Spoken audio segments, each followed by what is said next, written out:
Hey family, we are live, broadcasting live. This is the Conversation Room 101. Make sure it's only adults in the house. I need your mind to be open, prepared, and relaxed. Welcome to our home. Take your shoes off.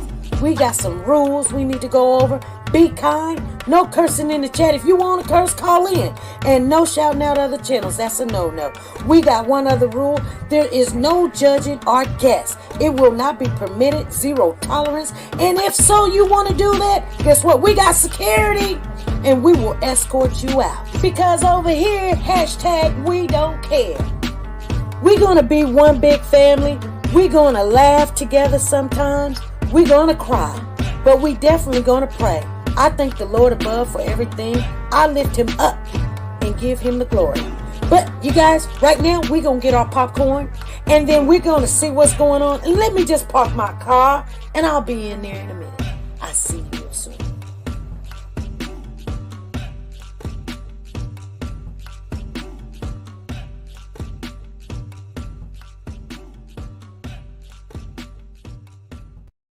The Copyright Disclaimer Act.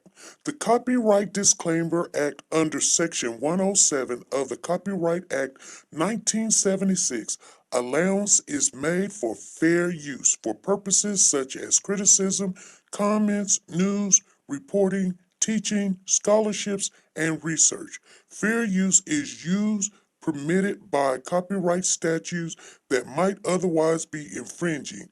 Nonprofit, educational, or personal use tips the balance in favor of fair use. TeNika Shenette, the plus-size doll. Do you like to shop online but hesitate because of the uncertainty about sizing and the quality of some items? Have you came across an outfit that you love to rock, but girl, you want to know more about the company and how their items run first? I get it. Check out TeNika Shenette, the plus-size doll on YouTube for the latest updates in plus-size fashion and styles. She does the reviews that you can use. Timing is of the essence, but she will reach out to any company if she's not already signed with them.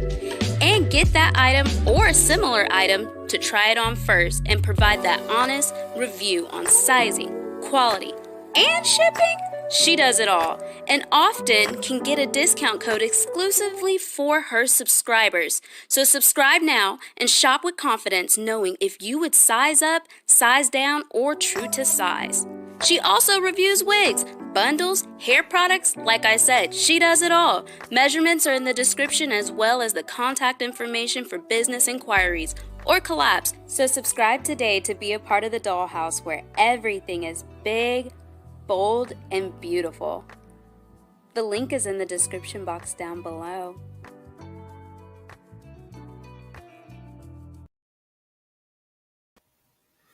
Hey family, how is everybody doing? Thank you guys for showing up. Today is January. Oh my God. January the 3rd, you guys. We are in the New Year's. Happy New Year's to you guys. Thank you guys for showing up. Make sure you hit the thumbs as you come in the building. If you did not, please go back out. Hit the thumbs up. Come on back in. We're trying to help the algorithm. You guys know how it works. Let's do it. I'm going to give you guys a little bit of time to just go ahead and get that done. And we're going to get started with some conversation. This is going to be a really good live. This is going to be more of updates, you guys. I feel energetic, but yeah, I do still got a lot of stuff to do to finish out last year. Anybody in here that has not got your gift, please let me know, because I am getting ready to go down to the post office, because we did put a secure, I guess, insurance on a lot of that stuff. So anyway, I've heard everybody's gotten their gift but one person, and so I'm gonna go get the tracking number on that gift and see where it's at. But other than that, everybody has gotten in touch with me. I know, Nancy, you don't have yours yet. I know that for sure. And we only got one gift to get out, other than the ones that's going to the post office. I was going to do it today, but your girl slept after I got off work. They changed my hours on my Sunday night, and now I'm working all the way until 8 in the morning. And it is something else. She says, I haven't received mine. I believe it's on my end. Yes, that's the gift I'm going to go and try to track. I'm going to try to track yours. Now, I don't know. That's why I was telling you guys something's going on. But we're gonna find it. We're gonna find out where it is or what's happening to it. And that's probably be the last time that we will not ship something without packaging it up. They told me you didn't have to. Loving God says she got hers. I know Sugar Mama got hers. She was like, she got all hers. She got her 2 purses. She said, I got my gift 100%. She got the money, the purses, and everything. So I guarantee you, everything is out except 3 of them. And Nancy, yours is coming to you. I know where yours is at. Who else is that? The gift that Sonia Watts gave Ruby Turner, hers is on her way. And then there is 2 more. One of them, we got to get an address because we don't have it. And it's that Coach purse, you guys. I think it's that orange Coach purse. We don't have an address to where to send it. We know who to send it to. We don't have the address yet. And I really pretty much told everybody, get the address before the first of the year. But we'll get it done. We still gonna honor it because it just, everybody's late doing stuff, and ain't no need of everybody saying, well, what's the rules? Well, we didn't write the rules down this time, so we're gonna honor it. Anyway, you guys, thank you guys for showing on up. Please hit the thumbs up. Please share the live. Don't just come in here and share the live. You guys got to do work too. Now, I know you guys gonna say, now CJ, Cedric, Lofton, the young kid that went to the juvie jail, right here in the town that I live in, or right next to, or whatever. He is 17 years of age, and the autopsy came back as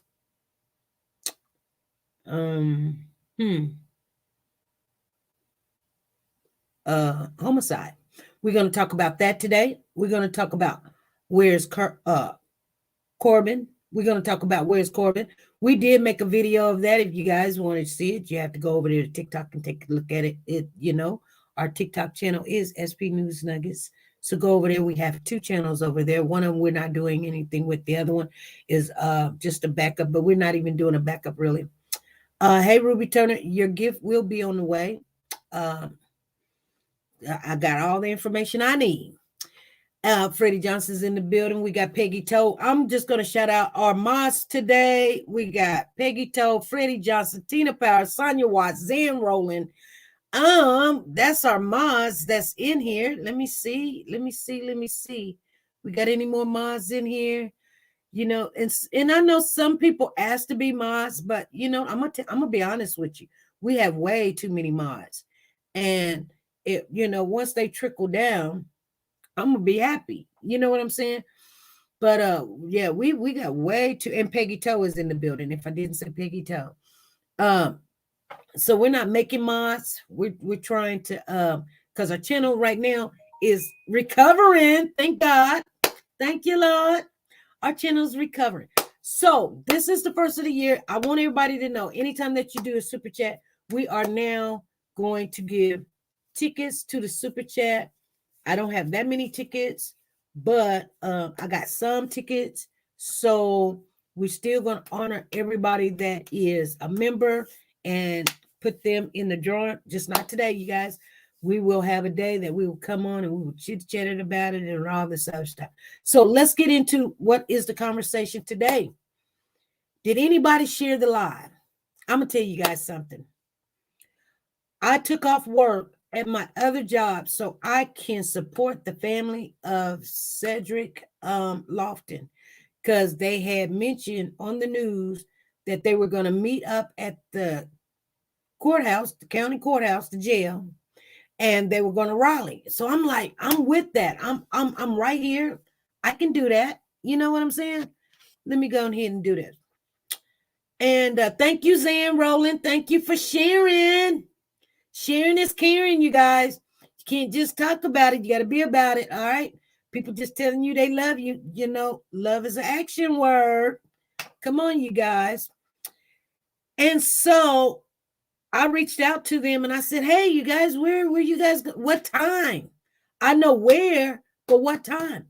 And I was up this morning. Like I said, I got off work at 8. I usually get off at 6. I got off at 8. So I'm tired. I'm drained. I'm trying to figure out where I'm going to go. It's cold as heck. You guys don't even know the half of it. Thank you, Avalanche. Thank you for sharing. Thank you, Sexy Grandma. Thank you for sharing. We're going to have to do something for a shout out for people that share and say, share. We just going to do it. As soon as I can get my stuff up and running. My daughter did come over this weekend with my grandson. And that's that. We're not going to get into it. You guys, this is going to be a new year. Thank you, Nancy, for sharing. I appreciate you guys. I love you guys. Much love. Much love. Come on, y'all. Come on. Anyway, thank you, Latina. Thank you. Let me tell you guys something.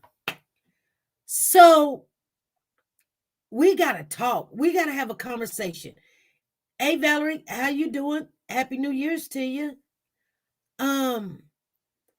We're doing stuff, and there's a reason why certain things don't get done and people don't show up and or you do something wrong. This is why we have awareness here. This is why I picked the case that we're talking about. It's an old case. Thank you, Tracy Ann. Thank you for sharing, because we cannot move and grow without everybody helping. You guys got to help. You guys got to help. You think internet is fast? Internet is only fast if you do the work. And so we got to start sharing, no matter what. Every time we come in, we got to start sharing. We got to start hitting them thumbs up. Sugar Mama done gave us a super chat. She said, stop talking. She said, Holy Spirit, activate. Holy Spirit, activate. Thank you, Sugar Mama. And please, Freddie, write Sugar Mama down for 2020. She's getting 4 tickets right there. Let's do it.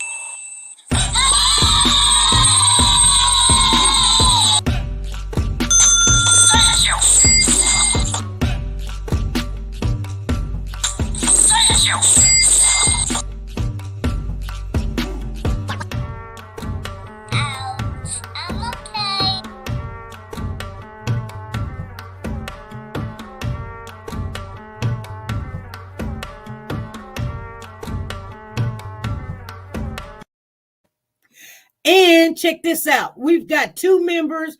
They have hit their 6-month mark.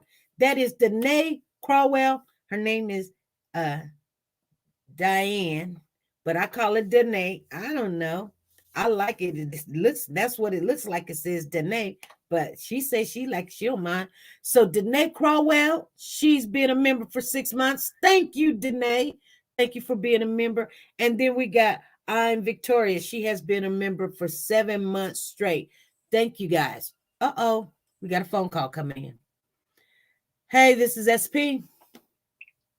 Good afternoon, Miss SP and everyone in the chat. I want to wish everyone a happy new year.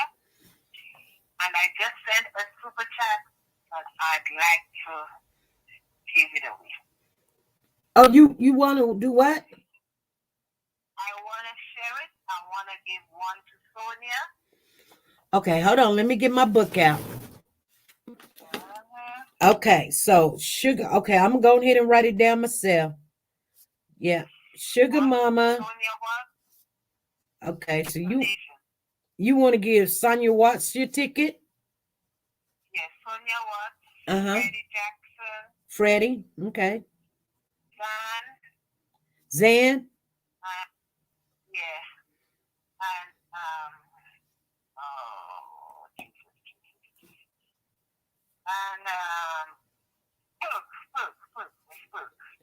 Who? Perk. I didn't hear you. Perk. Perk. Okay. Yeah. Okay. Perk.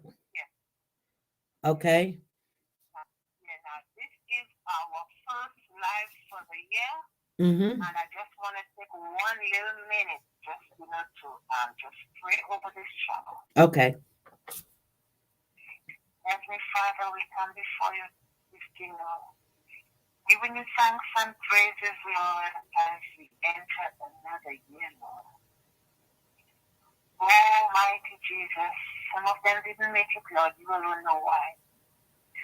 But as this channel come before you, Lord, I'm asking you, dear Heavenly Father, bless the four corners of this channel and the bounding center. Lord, those that are sick, dear Heavenly Father, those that are worried, those that are in fear, Heavenly Father, heal them from the mole of their head to the sole of their feet, Lord. Oh, Lord Jesus, the little boy, Heavenly Father, that is suffering from cancer, Lord, and the COVID-19, Lord. Lord, you're the great healer, dear Heavenly Father. Heal him, dear blessed Jesus. Spin him around 7 times, dear Heavenly Father, Lord, and hear and answer our prayers, dear Heavenly Father. Teach us, dear Heavenly Father, to pray in due season, Lord, and out of season, because we don't know, Heavenly Father, when it's the right season. And Heavenly Father, we give it all to you in no other name, my God, but in Jesus' almighty name. Our Father who art in heaven, hallowed be thy name, thy kingdom come, thy will be done on earth as it is in heaven. Give us this day our daily bread, and forgive us our trespasses, as we forgive those who trespass against us. And lead us not into temptation, but deliver us, Lord. Deliver us, Lord. For thine is the kingdom, the power, and the glory, forever and ever. Amen. Amen. Thank you, Jesus. Thank you, Jesus. Thank you. Thank you, Jesus. Lord, we're thanking you in advance, Lord. Let the praise go up and let the blessings come down. As small as the mustard seed, Lord. Let some droppings fall on us. Amen. I'm going back. Amen. Thank you. Ooh, wait, she got the print, and my computers is beeping over here saying there's some activity going on. So, not trying to be disrespectful while she was praying, but I was trying to see what was going on. So Joanne got $5 super chat. Thank you, Joanne. I will make sure we get that ticket in there. We got Danae. She got $1 up in there. Thank you, Danae. Thank you for the super chat. And then we got Come Holla at a Sister. She said, thank you for the super chat. And Avalier. I almost call her Avalanche. Avalier. Alvira. I'm sorry, Seeley. Alvira Seeley. She got a super chat up in there. Let me see something, you guys. Hold on. Holy Spirit. Hold on, you guys. Let me look in here.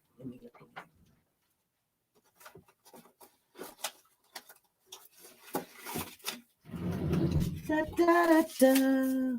Where is my bottle at? Uh-oh. There we go. There we go. Because I don't want to get too far behind.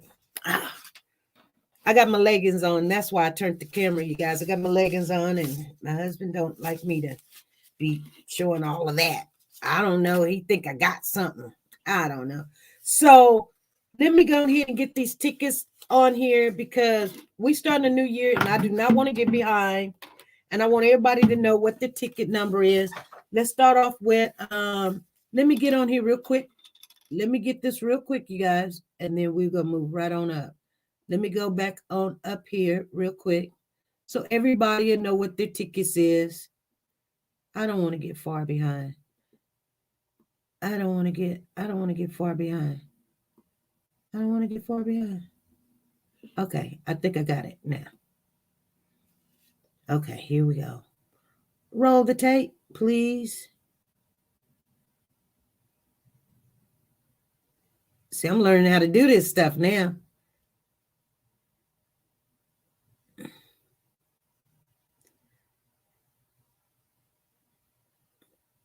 Uh-oh. Well, maybe I don't know what I'm doing. Maybe I don't know. Okay, there we go. Sugar Mama got 4 tickets. She got Sonia Watts on here. Sonia Watts. We got Freddie. We got Zan. And we got Perk. Okay, so this is Sonia Watts' ticket right here. This is Zan's ticket right here. This is Freddie's ticket right here. And this is Perk's ticket right here. Okay, let me finish rolling that tape. Oh, it's slowing down a little bit. Then we got Joanne.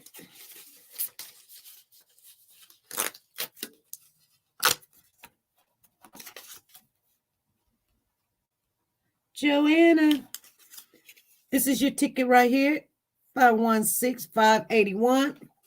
Now, let me see. And I don't want to miss nobody. Danae, I got your ticket right here. Okay, I got it right here. Danae right there. And we'll still got your ticket going for you. Thank you very much. We got Come Holla at Her Sister. We got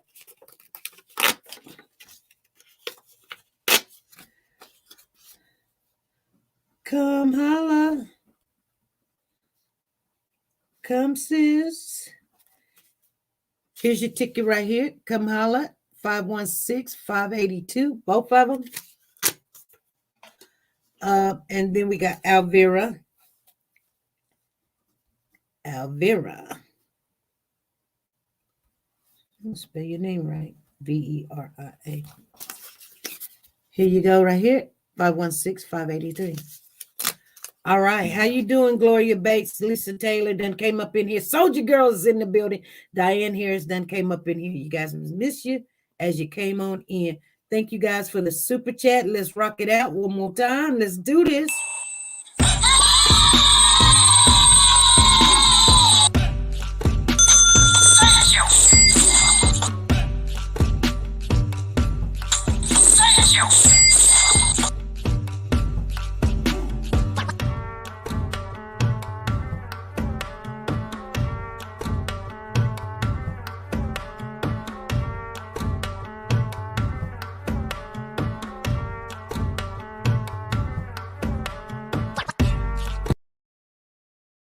All right. Thank you guys for the super chat as we go in there. Thank you. And we've got another super chat. Clarissa done came in here. She said, now y'all see how Sugar Mama be doing it. You guys see how she be doing it. First of all, she'll donate and she'll pray for you too. She'll donate. Clarissa, I got you in the building. Clarissa Polk. I got you in the building. And she starts early. Clarissa. And I got you on here. So let me go ahead and get this to you real quick. Clarissa, where's your name go? Okay, there's Alvira. And I need to get some more tickets. I don't know, but I seen you pull up. Okay, there you are right there. Clarissa, here's your ticket right there. 584. We're working on it. We're working on it. And then we got Loving God. She's in the building. Loving God, here's your ticket right here. You got the other side of that, 584.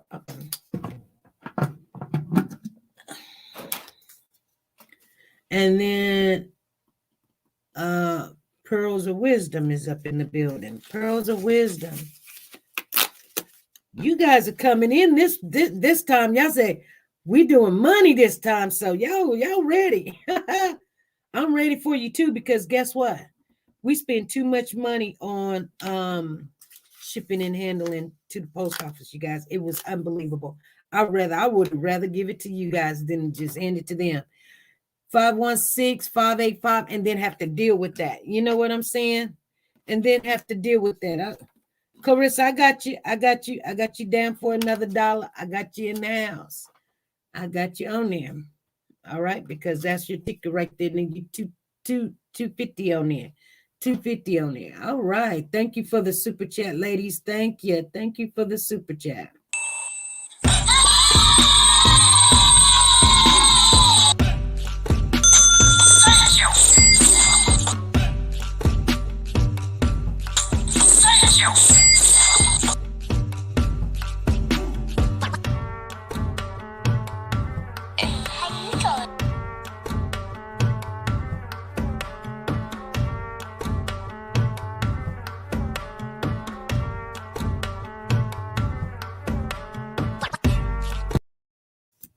And Marsha Poole, I got you up on here. Marsha Poole. Marsha is in the building. Marsha, and is that let me see, Soldier Girl in there. Okay, so y'all getting y'all tickets today. Y'all saying forget it. I'm gonna get the tickets today. Okay, that's fine. That's fine. I know it's early. I didn't see Soldier Girls come in, but I see her on the board. I see Sugar Mama on the board. There is Soldier Girl right here, 516-586. Yep, 516-586. I got you, Soldier Girl. And then I see Marsha. So that's how I got Marsha. I didn't see Soldier Girl, but now I got Soldier Girl and Marsha. Let me write this down. Soldier Girl.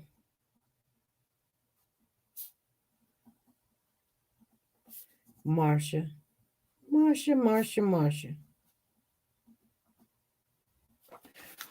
So we got that. Thank you guys for the mods for handling that small weight that's in the chat. And then we got Sugar Mama. She got her. She done bought her ticket. She said, I'm ready for me now. All right, there you go. There you go. Sugar Mama 516-586. All right. Okay, you guys. Okay, then we got Carissa Pope again. Okay, Carissa. I think that's you again on there. I don't know. I'll write it down. If not, I'll take it off. Okay, I think it is. Sonia Watts. She said she in the building. She wants 5. She said, family, I love you all. SP, donate my ticket to our one and only Sugar Mama. Okay. So, and you know what? I need to go back in there and put on there that she donated those tickets to you guys. So hold on. Let me do this before. Let me pull these out real quick, because we always want to know that stuff. She said, Perk, Loving God. Now I need Zan. Okay. Okay. So Sugar donated. Okay. Sugar donate.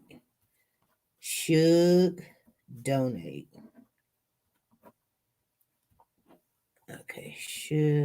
Donate. That's how we do that. And now, Sonia Watts donated her to Sugar Mama.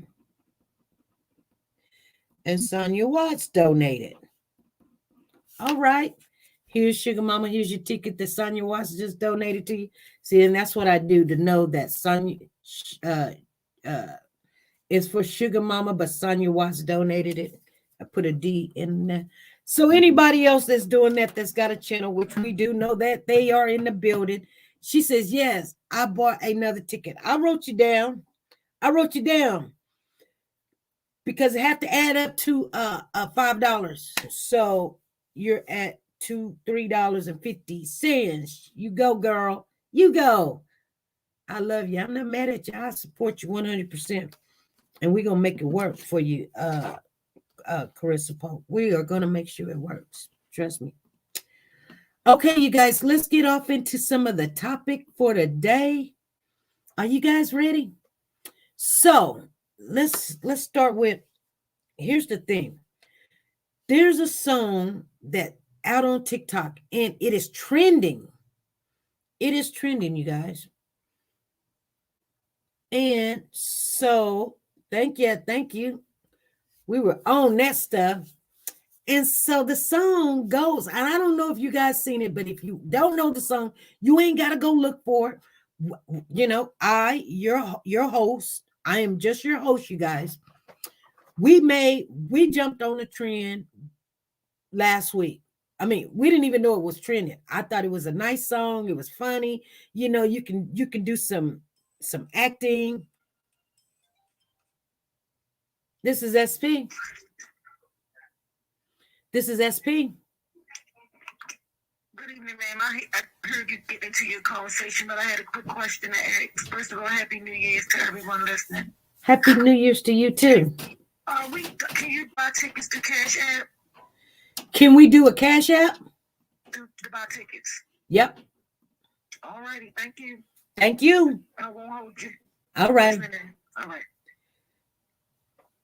That's right. We are doing Cash App now. And if you do Cash App or PayPal, you get an extra ticket, you guys. I just want you guys to know that before you all know how the rules work. And Carissa, I got you down for another $1, she said. She said, put me down for another one. And another one. And another one. All right. I got you, Clarissa. So we were doing, I don't think we were doing the trend. It's like, you know, we see songs and we try to make funny of the songs and something to inspire people, awareness of stuff. We did not know. Well, I did not know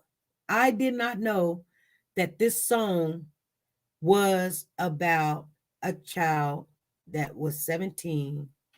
His name is Corbin. He went to a job interview, got dropped off at a job interview, and he wasn't seen. This is a couple of years ago, you guys. And so this is a true story about a guy came up missing named Corbin. And so the song kind of goes, you know, ends think they hard, but they soft. Papa got shot. And then it says, and then Carissa says, I put some more up in there. Okay, Carissa, I got you. And now you're on your next ticket. You're on your next ticket. Okay, I got you, Carissa. I'm making another ticket for you. Carissa Pope. There you is, right there. I got you down.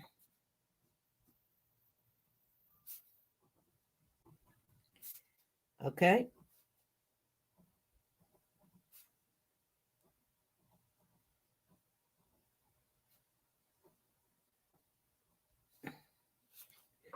So you get your other ticket. There's your other ticket. So you are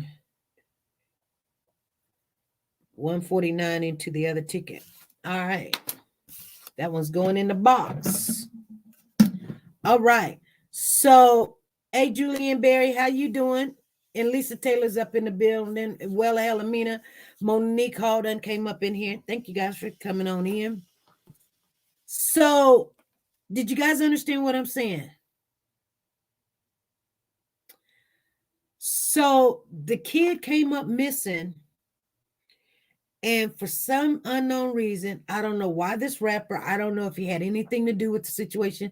I just think that they heard of this kid missing, and the kid was missing, and but they found him. It almost kind of sounded like the Tyrese Gibson case. Okay? Almost sound like the Tyrese Gibson case. It took a whole year, but they found Corbin. Loving God, I got you down. Here's your ticket right here. Loving God is in the building. Here's your ticket right here as we're proceeding. Here you go. Right here. All right. So check this out. So, I guess a Cash App just came through here. I have no clue how to do it, but I think I'm gonna check it because I know that had to be in Gloria. That had to be in Gloria. And you know, like, this is our first time using Cash App because we normally don't. And so we're trying it. And I'm using the wrong thing. Okay, bear with me, you guys. Bear with me. Because especially when we're doing something new. Oh, okay. I was wondering why I heard it from this phone and not this phone. I'm tripping. I'm bugging.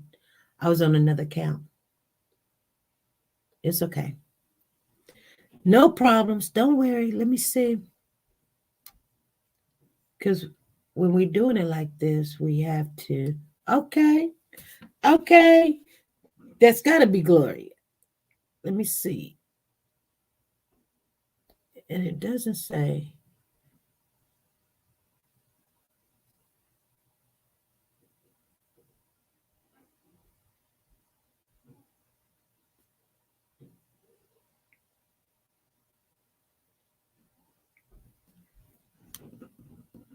Gloria. Got you. I think I'm learning how to do it. Gloria, this is your ticket right here.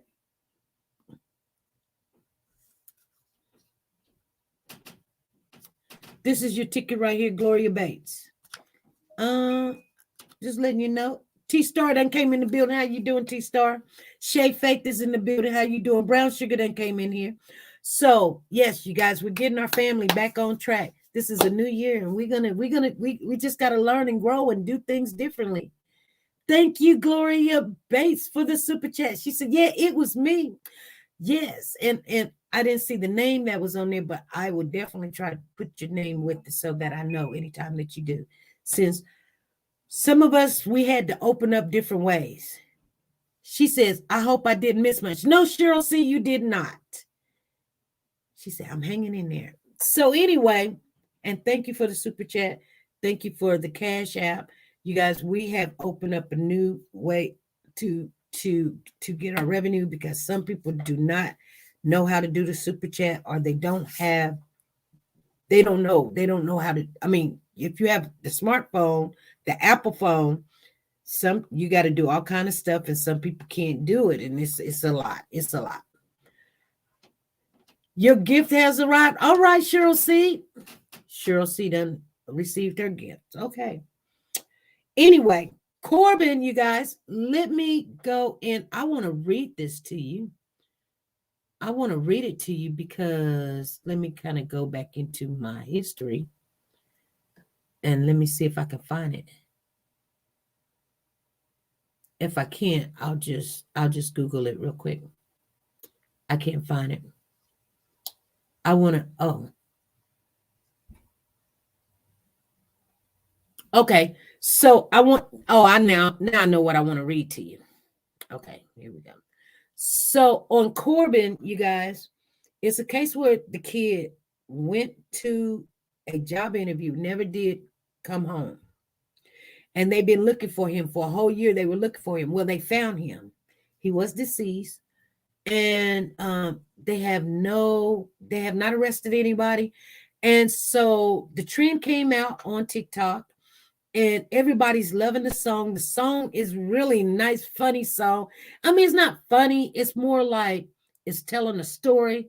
You know how we were talking about people making confessional tapes and videos and songs and stuff. This is like that, but these people who made the song was not a part of it. I don't know. You know, they might be a part of a game. I have no clue. I don't know. I just heard about it. Somebody reached out to me and said, "Hey, SP, the song that you did on TikTok, you know that's a true story." And I was like, "Really?" I thought it was just some catchy words that, that rhyme, sound good. Everybody, it's just kind of, happy song or whatever. Words kind of went together or whatever. And I was like, okay. And the person told me, was like, and the family's kind of a little bit upset about it. They said they call it ignorant because it's a trend. But here's the thing, you guys, sometimes we get mad about things when they're happening. Now the family has came out and made a statement and says they hope that it can bring awareness. It has brought awareness to not only the case, but if people know and they might feel some kind of way, it might help someone to call in and ask. They might ask the question, answer, where's Corbin? You understand what I'm saying? So now the family is not bashing people that's making the song. So if you go over there and you see me say, such and such got shot, pow, I'm not making fun of the situation. It's just, if you're not doing these social medias, being awareness, inspirational, or having funny content, I don't know what you're doing. Or acknowledge. Like sometimes I go on there and I say, oh, I want a new hairstyle. Let me look and see how this girl does this. I go for all of this stuff. Please share SP Cash App. It's my phone number. You can put my phone number in there. Cash App is your phone number, 316-553-3056. Or you could just put SP News Nuggets, you guys. But it's the phone number. Okay. And if you see something on there that says food truck, it's our food truck thing too. So putting everything on there so that we'll know. Okay. And I think that's how that works. I'm pretty sure it's your phone number, 316-553-3056. And you might have to put the $ before that. Or you could just put the $ SP News Nuggets. I think that's what it is. I'm pretty sure. And if you're not really for sure, the best thing to always do is like put $1, send it, and say, hey, SP, did you get it? Did you receive it? Because when we were sending out the money in the gifts and stuff, some people didn't know what the Cash App was. Like I didn't know. And I was trying to send it to them. And good thing. I mean, I was trying to send $1. And it didn't go through. They didn't say nothing. I was like, surely, no, we can't keep doing this. Just take a picture of your Cash App, and then I can actually send you a request so that you'll know you're getting the right person. Okay? If you send me a picture of what your Cash App name is, I can send it to you. So anyway, let's go start talking about the updates. So Cedric Lofton, you guys remember we were talking about the 17-year-old boy. And so I want you guys to know that awareness, that's all the song is for. I had a full conversation with a family member that was like, oh, Mama, there is no person named Corbin. And I was like, okay. I said, our moms are pretty good about getting that information to me. So I think it is. They was like, no, it's not. And, so we're going to talk about that probably tomorrow morning, in the morning, you guys, or probably later on the night, because I still haven't did my workout for today. So yeah, probably after this live and after I cook, I'm probably going to do me a little workout so we can chit chat a little bit. But anyway, and I won't put it over here on blast. So anyway, there is a person named Corbin. I found the article. I sent it to, my children and said, no, there is a person. And, I just don't want to disrespect the family like we were making fun. So since they have came out and said, it is kind of sad. People didn't know that it was a real child that came up missing. But now we're not going to forget Corbin because the song went viral. The song is a good song. It's a nice looking song. And people's like, how can you say that? We're not going to forget Corbin. We're just not. It's been a year and nobody's known that this was a person that came up missing. And if this is how you can get some answers, it may not be the way things used to be. This is a new era and we're going to have to deal with it. Okay. Now, I'm not in agreement with people making fun like it's a good thing to die and get kidnapped like, Tyrese or whatever. I'm not saying that. I'm just saying this is how things is. So we're going to talk about Cedric Lofton a little bit. The incident was terrible. Shaking my head. She said, I watched the replay. On Cedric Lofton. Yeah. So the protesters was out there today. I said to you guys, I took off work so I can go. I tried to go. I was asking what time, because it's cold. I mean, when I say it's cold, my dog is in the house. I had to get the dog a bath in the tub, which we normally don't do because we're going to keep the dog in here because he's not going to be frozen to the kennel or frozen to the porch because it's cold out there. When I'm going to work, my hands are cold. I can barely move them. I have to run them in water and rub them for a while. I mean, they are just frozen. And so I'm calling them and I'm saying, hey, what time are you guys going? I did not get a call back. I did not get nobody to answer the phone until after it was a done deal, you guys. Just letting you guys know. But they did go out there.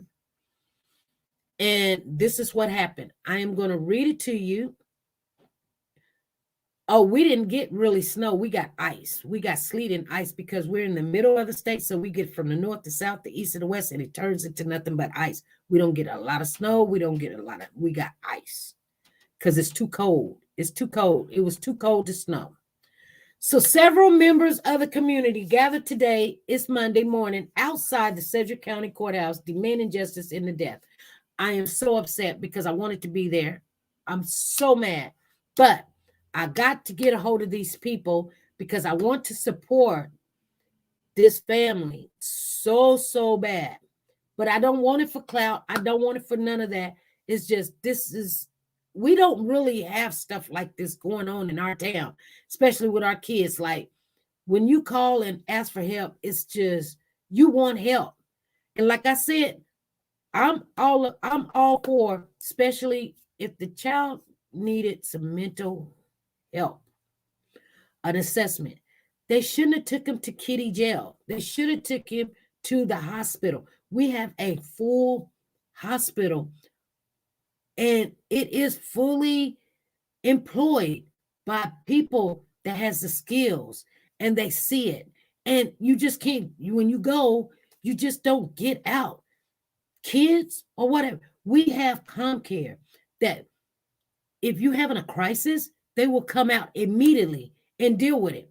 You guys seen when Dominique was like doing something, we called 911. They know, the police know not to come and do something to the child.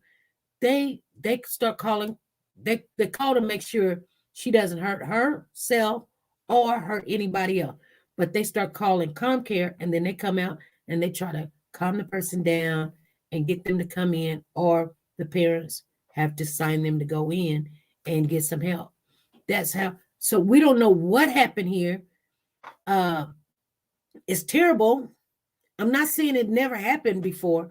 I'm just saying You got to stop this stuff immediately, or it just happened and happened and happened, and people be like, "Oh, it just happened again. Oh, it just happened. Let's make a song about it or whatever." You know what I'm saying? No. So you do want to support these things, not wait until they happen to your front porch.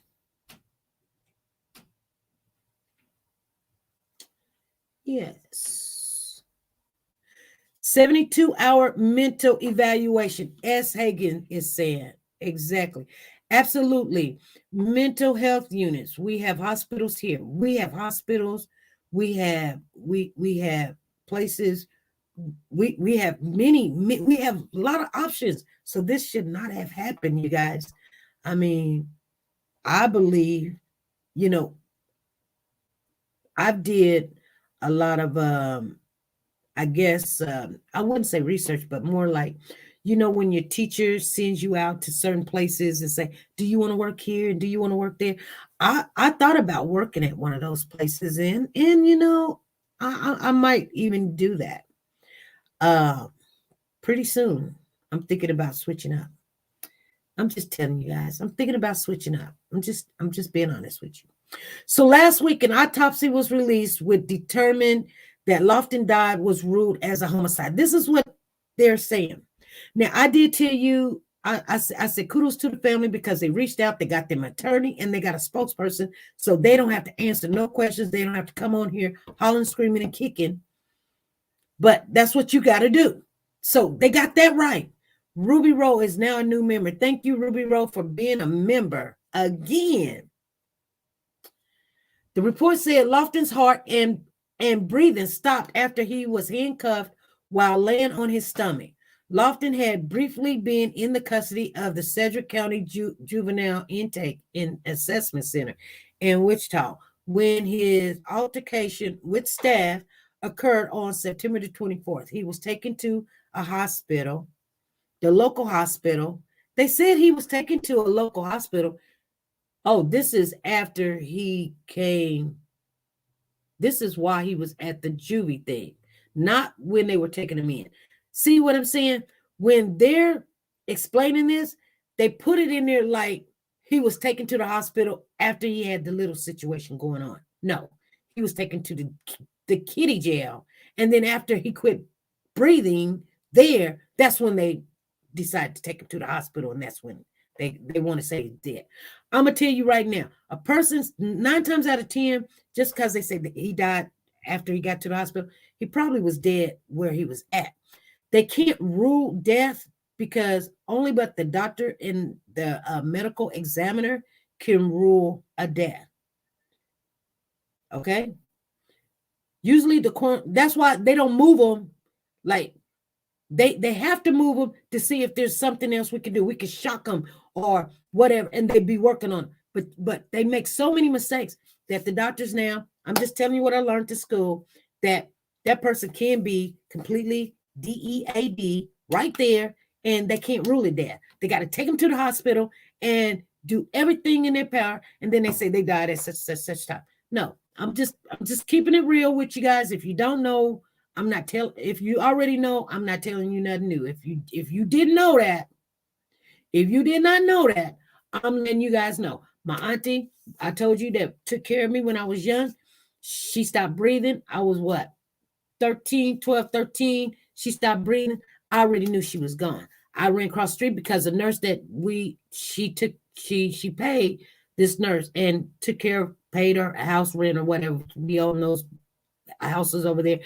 Went and got her, called 911, called my mom. My mom said, what's going on? I said, Amy's dead. They come, they trying to get her to breathe. They working on her, put her on the thing and all this other stuff. And they're doing stuff. But she was already gone, you guys. But then they said in the paper, she died at the hospital. No, she died at the house. They just can't tell you that because they're just paramedics. You know what I'm saying? There's certain things they can do underneath their license. And you cannot rule a death unless you are a doctor, a ME, or the coroner office. I have problems trying to say that word, but I'm just telling you guys. So anyway, this is what they said. Sedgwick County District Attorney Mark Bennett will decide whether to file charges. Ruled a homicide, he says, but it doesn't necessarily mean employees committed the crime. Okay, that's a big deal. Okay. Those at the rally Monday said, that's today, they have lost faith in the district attorney, Mark Bennett, and are calling for immediate appointments of a special prosecutor from outside the office.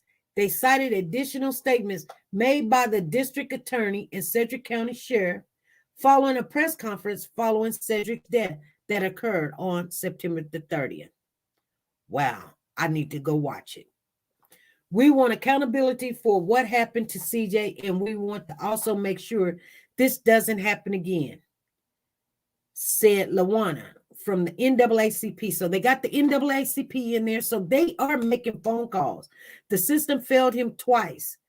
South St. Francis, a contractor with DCF, they didn't take that call in a timely manner.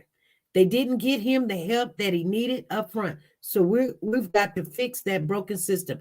That's our number one problem, says Senator. So they got the senator involved. So they're making phone calls to the senator.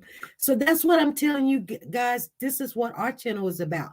Helping make phone calls, calling these people, telling them, hey, you know, we want this, we want that. We will be making these phone calls to this person also, the district attorney and these people. I do got some numbers right now, but let me get more information. And like I said, I'm trying to reach these. I'm trying to reach NAACP. I'm trying to reach the family. I'm trying to reach the spokesperson and their attorney or whatever. And if they need us to do anything, we can help. If they don't need us to do anything, that's fine. We still help. We can help from far away. We don't want to jeopardize anything. But right now, they're trying to get some awareness. They're trying to get answers. And the way you get answers is you got to get on the bullhorn. You got to stand out in front of jailhouses, jail cells, courthouses and stuff and tell people, shame on you. Then they like, you know, you want us to vote you in? No, we're not going to vote you in. What we're going to do is we're going to tell people, we're going to call people, we're going to get on these social media. If you have a channel, we're going to get on these channels and we're going to tell that you're not doing your job, and we're not going to vote you in again. And we're going to stand at stores and we're going to tell people that this child died and you guys didn't get him help. And that's how you do it. So, you know, when people come and something happens to them, and I'm just saying, S. Hagan says DCF seems to be broken all over the United States. Yes. Cedric passed on September the 30th in state custody. Yes.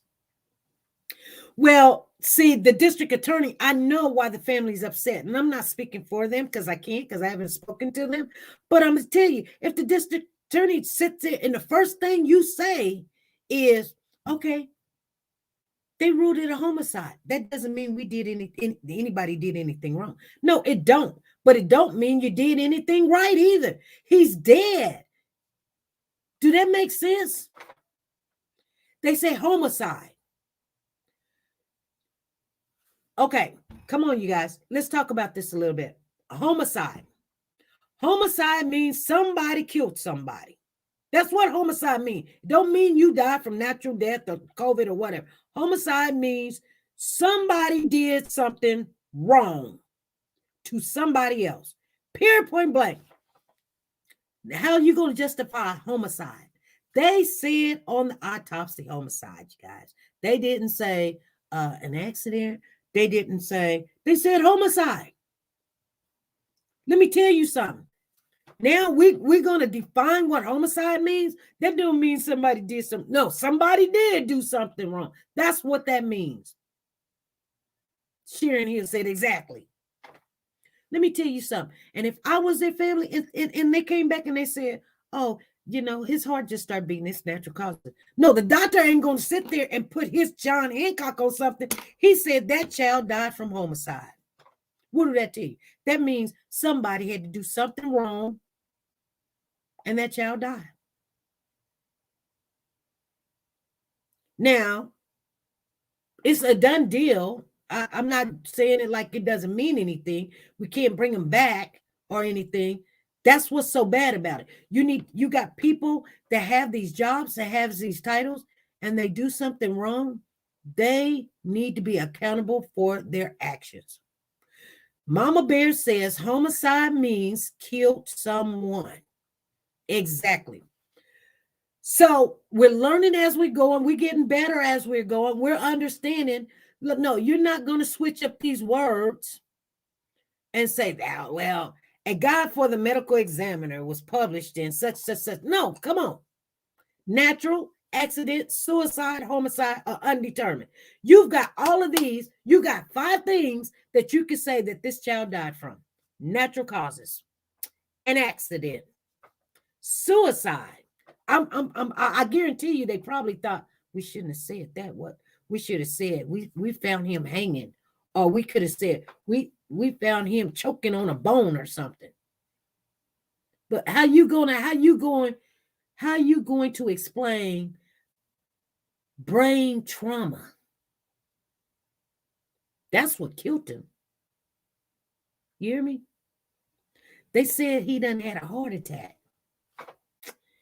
I mean, in the trauma, brain trauma, bleeding from the brain, because he's in front of y'all talking and y'all saying that this boy is not conforming to your to common sense and knowledge or whatever. And then next thing you know, he dead. So he wasn't beating himself down. Let's make sure we get this in our mind. We always remember there's 5 things, the description of an autopsy report. They're either going to say natural, accident, suicide, homicide, or undetermined. Blunt force trauma to the heart. Oh, blunt force trauma to the head. Yep, that's what they said. And it says non-accidental act was committed by a person. That's when it's like the terms homicide. They're trying to say the term homicide reflects a determination that a voluntary, not accidental act was committed. Thank you. By another person. It's not accidental. Homicide means it's not accidental. The finding does not reflect a dispositive legal conclusion. It doesn't say who done it, that the elements of murder or homicides are present. It just tells you homicide. That means an assessment of intent does relate to the matter of the death. Classification is necessary. Underlies the jurisdiction. When they came out and said homicide, we all know what homicide means. Anybody on a jury is going to know what homicide means. So now they're trying to change. This is what I tell you about people. When people are trying to, they feel like they are above the law. And I don't have a problem with police. I just don't. I think when you need them, you need them. They're there to protect and serve. I understand that. And nurses, we there to protect, serve. Judges, same way. Mothers, supposed to be there to protect and serve. We get mad at these mothers when they're not protecting their children and providing for their children. We should get mad at police officers when that's not what you're doing. You can't kill these people because it's okay right now because it's not happened to your family member.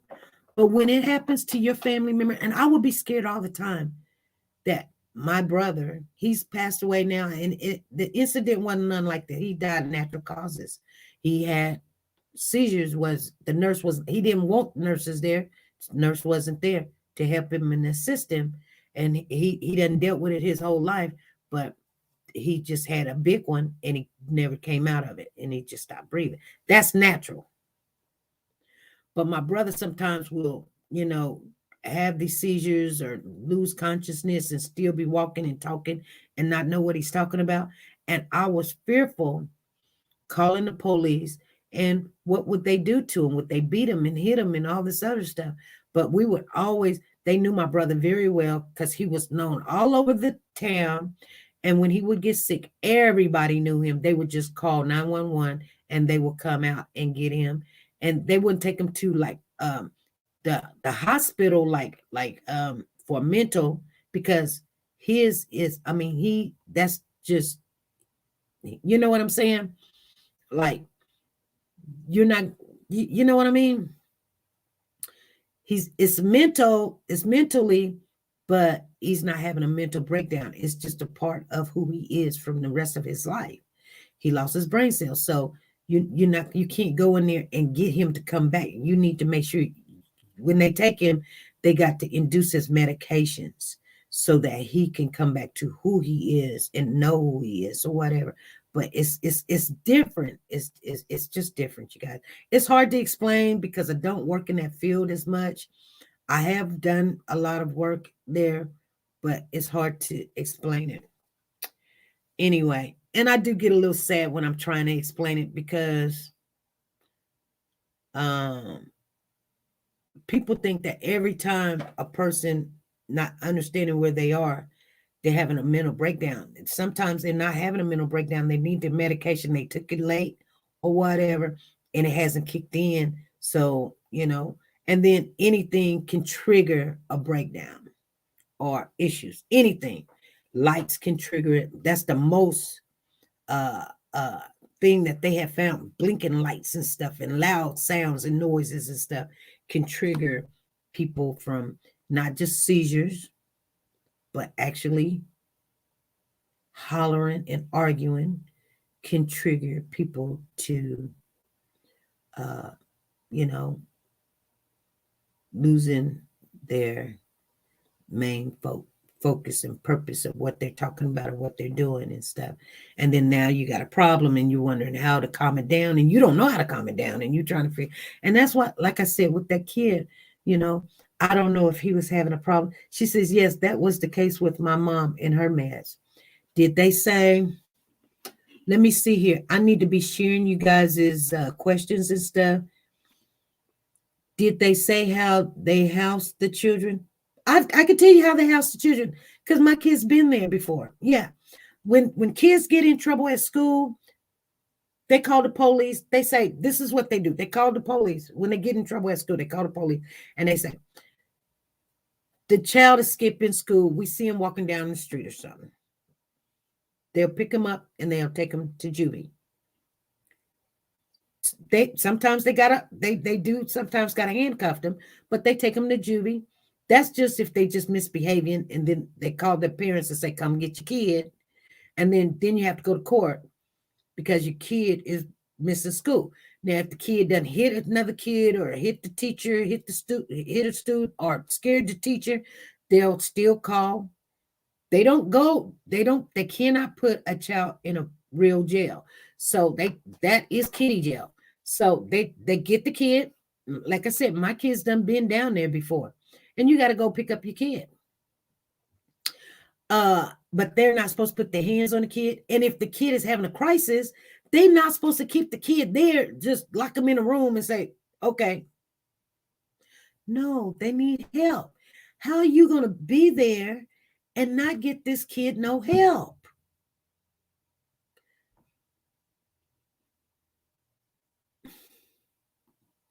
If the family called and said he's having a crisis,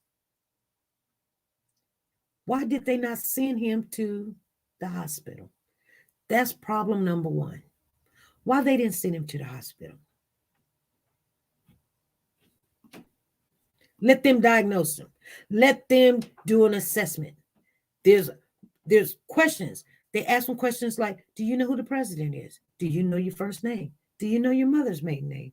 How many siblings do you have? Do you know what birthday it is? Do you know who won?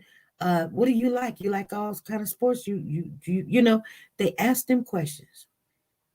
some people, they know how to answer those questions, and then they come right on back home. But you'll know the difference. You'll know the difference. Hey, SP. Good afternoon, SP. How are you? I'm Happy fine. New Year to you and the family. It seems like these cases happen over and over again when it comes to what do we want to say, other kids, other than we see the same cases for certain Ethnic groups. people, and then for other groups we don't see that. They are very polite. They talk, they stay there on the scene for about an hour. But when it comes to people of color, they are quick to throw them on the ground. They tasing them. They're doing everything but, and I'm certain they're getting some type of training when it comes to African American, not mental, I'm not meaning to say mental health issues, okay? Mm-hmm. But why is it when they come upon us, and even the foster parents, they made the call, hey, I have a kid, he's going through a crisis. Why was your first thing to take him to lock him up, bring him out of lockup at 4 a.m? He's disoriented. Mm-hmm. I'm not having a crisis, but you wake me up at 4 o'clock in the morning, I'm going to be disoriented. Right. Because I'm asleep. And and I had that same question. It's like, at 4 o'clock in the morning, if he's in lockdown, why would you take him out of lockdown? What did you disturb him for? Yeah, and if he's in there making noise, he's still having a crisis. Why would you want to take him out and then have a full conversation? At 4 in the morning, if he's then between the time you picked him up and 4 in the morning, you didn't think to call some kind of medical profession and say, hey, listen, we've had him over here in the room for 2 hours. He still doesn't seem to calm down. What is our next step? Because you all apparently are not the professionals. Right. I'm not understanding what is happening, that if they're not shooting them, they're mishandling them. And then they get mad when it's reported the truth. Okay. Why are they going to start firing the coroners when they report the truth? Now, this coroner that stepped up and said this was a homicide. Then they're going to find somebody to say, no, it wasn't a homicide. He didn't know what he was saying. Right. Exactly. So and we have to stop turning our head. As you said earlier, we have to pay attention to who we are electing in office. What are their fundamental? I ain't talking about that. What is their fundamental, their own agenda? Like, what do they stand for? I ain't talking about the agenda they put before us. What is their true agenda when it comes to people, all people, when it comes to children? Yeah, you know what? We're gonna have to have this conversation. I'm gonna tell you something. Let me answer this question real quick. Soldier Girl says, say his full name. His name is Cedric Lofton. Loften. I think it's Leften. Lofton. Let me see real quick. Let me see how they. Oh, Lofton. That's his name, Cedric. Let me put it in the comment section real quick. Okay. Cedric, Cedric, Lofton. There it is. Okay, so let's talk a little bit. And I know we're already in our hour, but see, 30 minutes of that hour, we had to get some stuff straight, and then we were playing some tickets. But so, because I want to talk about this a little bit with you. Here's the thing. Now, correct me if I'm wrong. I'm just a host. I know exactly what you guys know. I mean, from my point of view, I believe I believe they have problems. And this, I'm gonna just be honest with you. This is why I believe this. I believe that deep down inside, we know what all this stuff about our history. Okay. Mm-hmm. Mm-hmm. Okay, so it's a statement to people's mind what they have heard, and sometimes what they have seen, how people act or whatever. And you know what they hear. Like I said, when you hear a lot of stuff, you start thinking, oh, okay.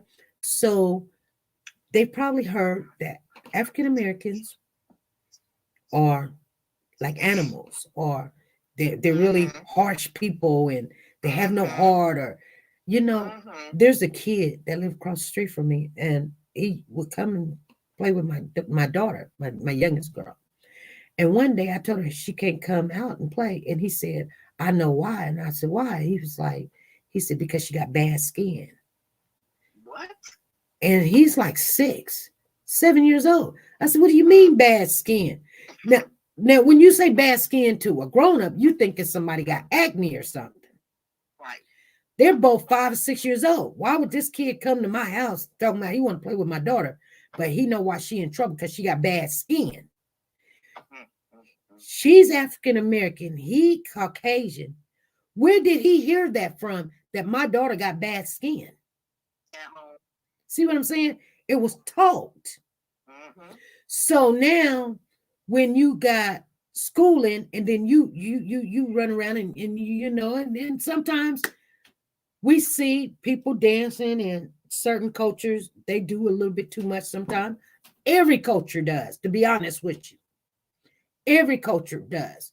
It's just ours have when I say ours, I'm saying African Americans, they have a light or magnifying glass on when they do something that's not nice. You know what I mean? Exactly. But it does happen, because let me tell you something. When I lived on the north side of town, my mother said, no, don't go live on the south side of town. Don't do that, daughter. And I said, why? She was like, because they're going to kill you. I said, girl, they're more scared of me than I'm scared of them. I said, you got to remember, mama, they're more scared of me than I'm scared of them. Do you know I'm not scared of my own people? You know why? Because I know what they'll do. Exactly. But I don't know what the other people, when they're scared of me, thinking that I'll do, because the stigma that they have is like I got bad skin. You know what I'm saying? Exactly. And then we say certain things that makes them scared, like blacker the better, sweeter the juice. They say the more darker people is more closer to their own culture of Africans from their region, so they're more scared because they didn't get impollinated in the slavery with the master, or getting raped or whatever. Right. I'm just telling it like it is. I know some people get mad at me, but I'm just saying. So they're more. We forget that we are a threat.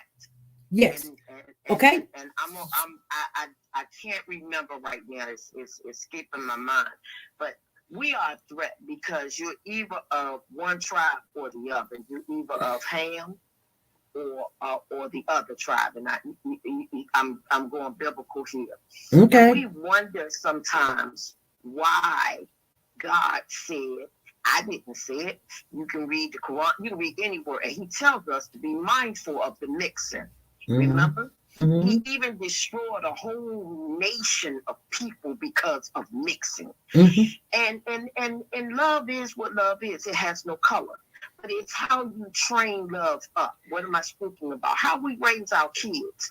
We know we all have been mixed because we were told that from the beginning.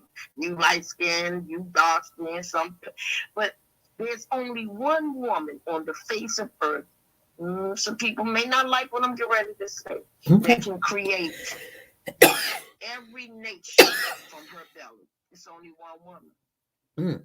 That's why we've always been separated from our mate from the beginning. Because if we stay together, guess what? We will multiply in our own. But if you put us with somebody else, they could come out white, they could come out brown, they could come out light skinned from this one person. Right.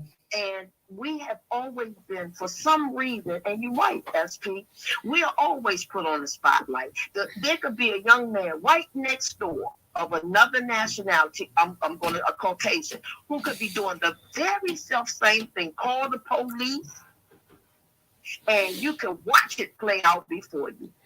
Well, and then that's why they get, because to be honest with everybody, like, let's be honest, they're more afraid. Inside, they won't say it. They be like, "Oh, my best friend is black." But Yes. to be honest with you, when you get that phone call and someone is acting erratically, Yes. the first thing you see is they're a black person, black man, and they're Yes. hollering, they're Yes. screaming, they're kicking. You want to pull out your gun, not your taser. You want to pull out your gun. Now, yeah. Now, if that was Bob, it's like, come on, you guys, come and help. You know what I'm saying? You're not afraid, because that's in every culture. It's like, we know what our culture is like. So when another race comes in and tries to call themselves assist or help, but they're more afraid, that's when they use the force, because it's like they shoot up. They go to the same. I'm telling you, I watched this. These boys come in with these what is it, AKAs or whatever, and go shoot up a school. Go shoot up a school. Mass murderers. And they able to go in and take them down if they don't kill themselves. You don't see them bringing them out, their ankles tied up,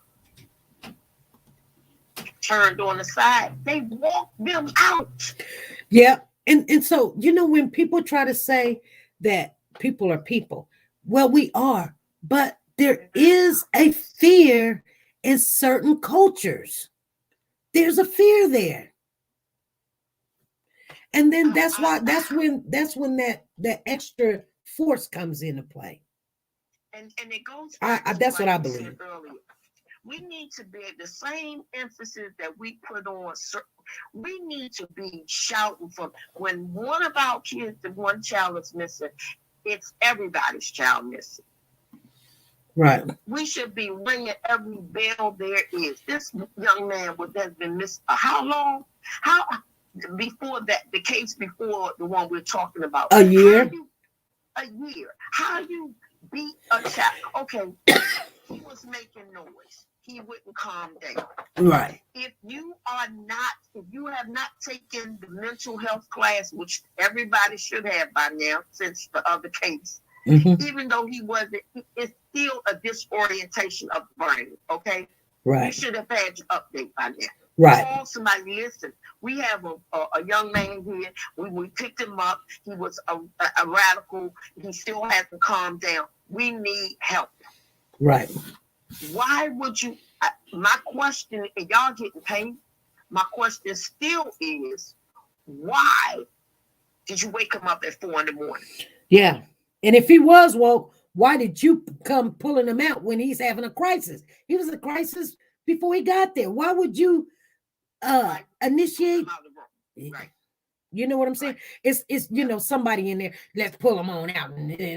He playing. I'm gonna tell you something that they taught us in nursing school.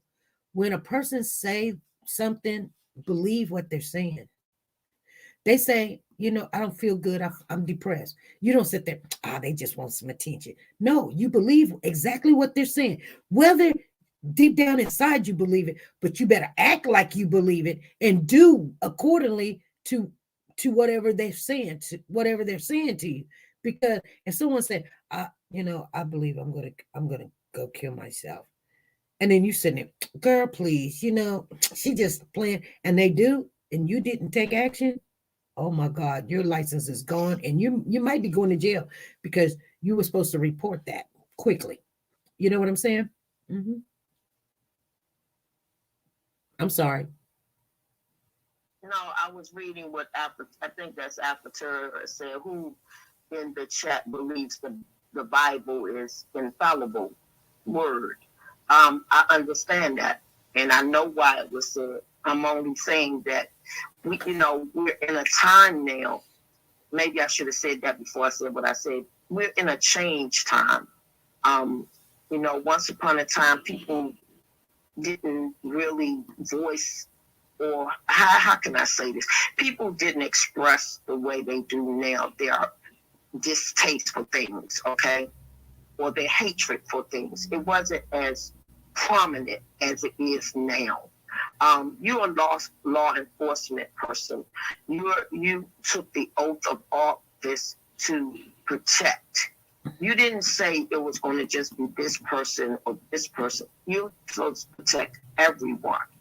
Even if you work in the prison, out of the prison, wherever you work, you took a certain oath to protect people. We're hearing over and over again how CPS fails to children. This one fails to children. That one fails. But I'm seeing it from a vision that we protect some and we turn our heads to others. And unfortunately, I'm sorry, it's just from the lens that I see. It's not. It doesn't have to be. It's just what I see. I didn't say everybody would agree with me because I don't expect them to. But my lens tells me that it's lopsided.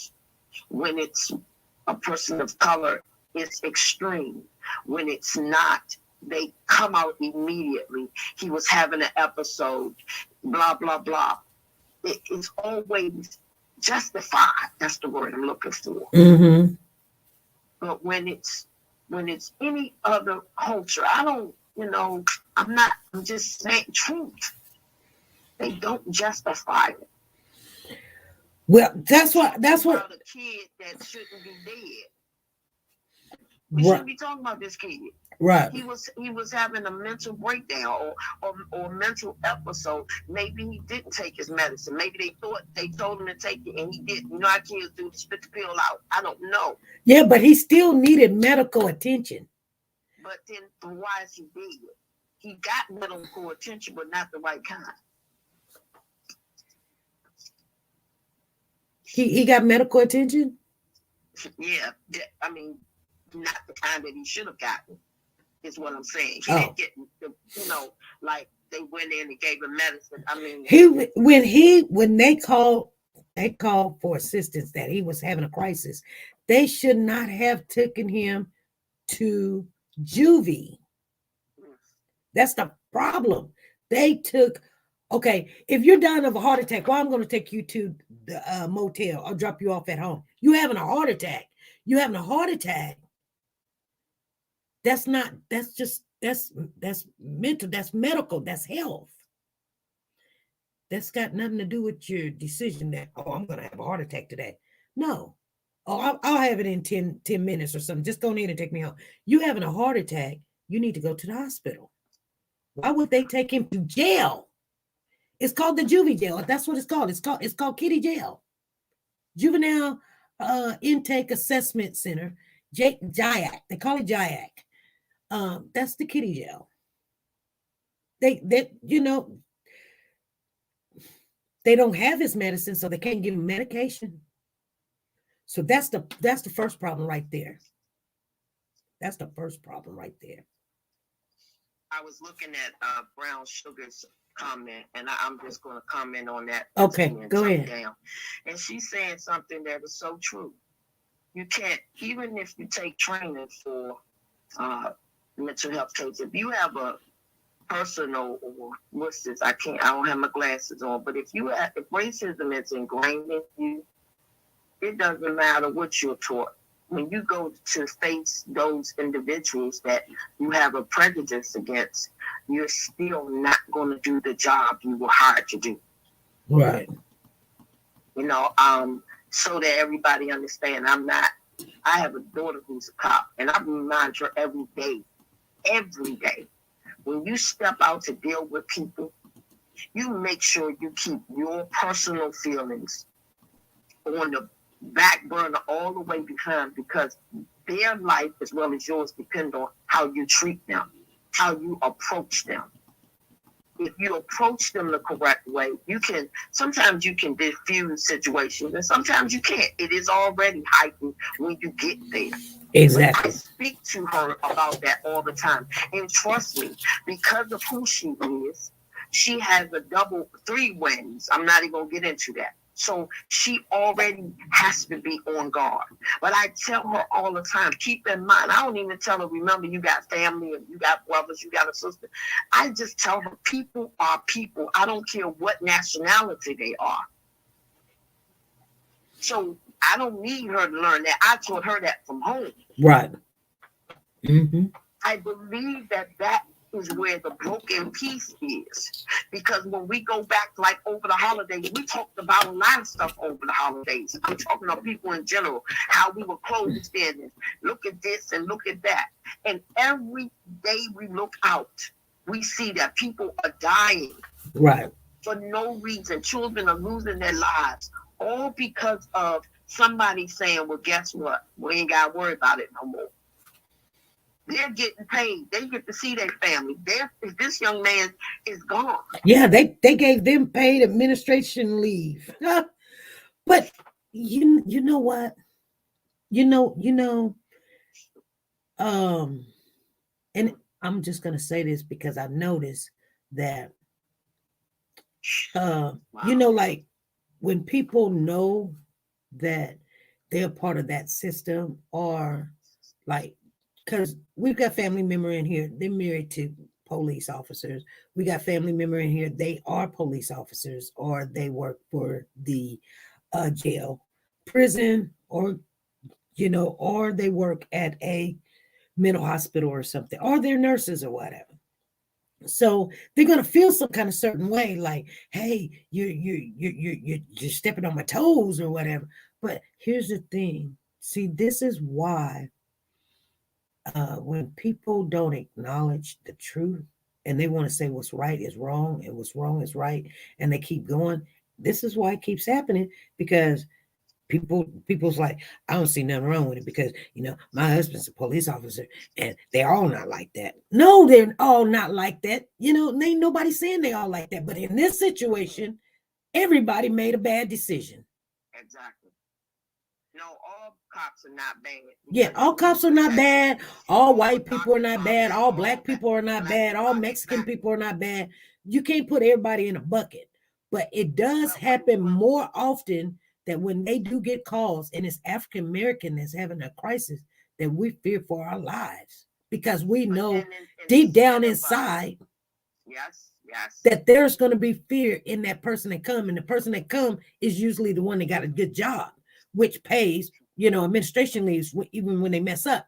When that person come, but that's why that remember when I was telling you, sometimes my mama, she'd be like, oh, don't call the ambulance or don't call the police. I'd be like, Mama, you need help. She'd be like, no, don't call them. Yep. And I couldn't understand why my mama did not want us to call for help. You know what I'm saying? Because she's scared. I would never say anybody. Listen, I feel I'm a good person. So I don't want to be put in the barrel with the lady who may have just cussed him. I'm not that person. Mm-hmm. But we see a majority of, I'm going to say, lopsidedness more than we see an even side. It's not even half and half. It's so uneven till it's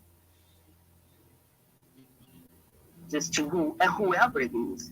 But it's more injustice to African American than any other ethnicity, as far as I can see. And it's sad. Uh-huh. It's sad. Yeah. And what we want to do is fuss with each other. Please believe me, I'm going to support my daughter. She's my daughter. I'm going to always support a cop. I'm standing right there with him, 10 toes down. But it's sad when we look out and people know something is wrong and won't say anything. We got Lisa. Lisa, she says she want to be on the panel with Miss Betty. She says, I put the panel, I put the stream up there, you guys. Made me lose what I was saying. If you want to come on the panel, you can come on the panel.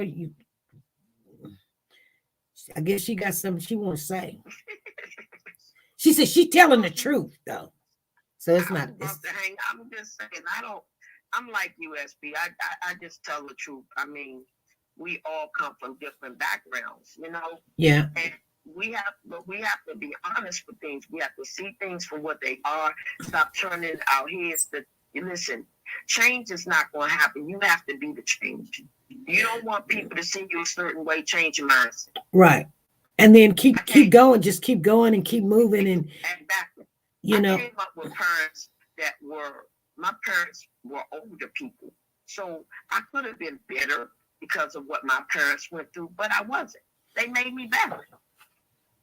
And that's what I taught my kids. But I think today's society is like whatever goes is fine, and it don't matter, and you do what you got to do. You know, it's not like that. Yeah. We are supposed to watch out for each other. And when we see something that's not right, we're supposed to speak on it, or we should. Right. You know, we're supposed to, they went to court to, no. They don't go to court until January the 10th. January 10th. Mm-hmm. Yeah, okay. They don't go to court till January the 10th. Okay. So, you got a lot of wisdom, lady. You know that? I've been around for I think people in this channel want to hear what you got to say and speak and stuff. I want to offer you to come on and just host a show. You know? Think about it. You can say yay, nay, or whatever. All right. Hey, Lisa's on the panel. What's going on, Miss Lisa? Hey, I was just calling. Hey, Miss Patty.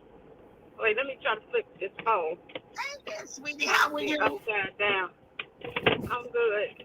I am driving. Oh, I think I'm upside down. Am I upside down to you? You good right now? Okay, that's because I got it in the wrong spot. I'll hold it. So, I wanted to agree with Miss Betty. And the one thing with Miss Betty that she's telling the truth on is the treatment of black people. And when we say the treatment of black people, we're not downplaying other races. What we're saying is until we are treated fairly, it could be no justice. And you know, I'm not part of no movement or anything, but I'm just simply saying Miss Betty is right. It is a difference in treatment based on who you are, what you call it, even your zip code. And until people, you know, I can say too, SP, I got one white friend, but it doesn't matter because the injustice it is about race. And until the conversation is had for real, and we're not saying that everybody is that way, but we're just saying that part of the system is not fair or unfair to a particular race, and that is black people. I'm going to tell you what I know for sure. I'm going to tell you what I know for sure as someone who practiced law in the city of Chicago, the murder capital of the world. When you get Cedric Austin was probably dead before he got to the hospital. That's the unfortunate thing. Homicide means somebody took your life illegally. Somebody took your last breath and it was not justified. So homicide is just that. So you can't redefine homicide because you don't want to prosecute 3 people who killed this boy. So in Chicago, what it boils down to in Chicago is paperwork. And here's the truth. Y'all look it up. Y'all don't nobody have to take anything that I say at face value. But Google says if they don't have it, don't exist. So Google it. It's a part of paperwork. So if I carjack somebody and the police show up and they don't feel like doing the paperwork, they just not going to do it because it's more paperwork in that carjacking than it is if I shoot you and I leave you on that ground to die. Guess what? It's less paperwork. A lot of these police officers don't even care. All they want to do is keep your body warm because what black people have become now is organ donors. And by being an organ donor, they go, once you shoot somebody or kill somebody, they'll take your eyeballs. In the state of Illinois, once your body is signed over to the coroner in Chicago, the body belongs to the city of Chicago. It's not the family's body. The family, they can do whatever they want. And if your eye is some good, they're going to take your eye. If your right finger is some good, they'll take your right finger. So it is about injustice. It is about injustice, particularly for black people, because we don't get the same treatment. I would try to reason with a bird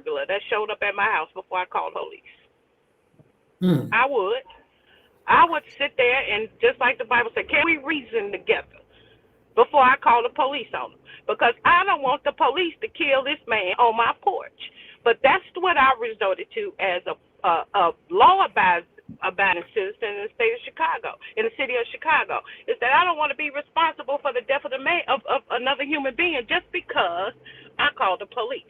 I tell my son, I don't care what you do, just don't have no encounter with the police. The police are not your friend. If the police pull you over, put the phone on the dashboard, on FaceTime, and just cooperate. Don't say nothing else, because then you live. It's better to be tried by 12 than carried by 6. So put the phone on the dashboard and shut the F up. Do what they say, because you got a better chance of fighting a good fight alive than you do dead. These people don't care about you. These people are not your friend. These people are not here to protect and serve you. So Miss Betty is right, and it doesn't matter how many people don't want to receive the truth. It is the truth, and the truth is the truth.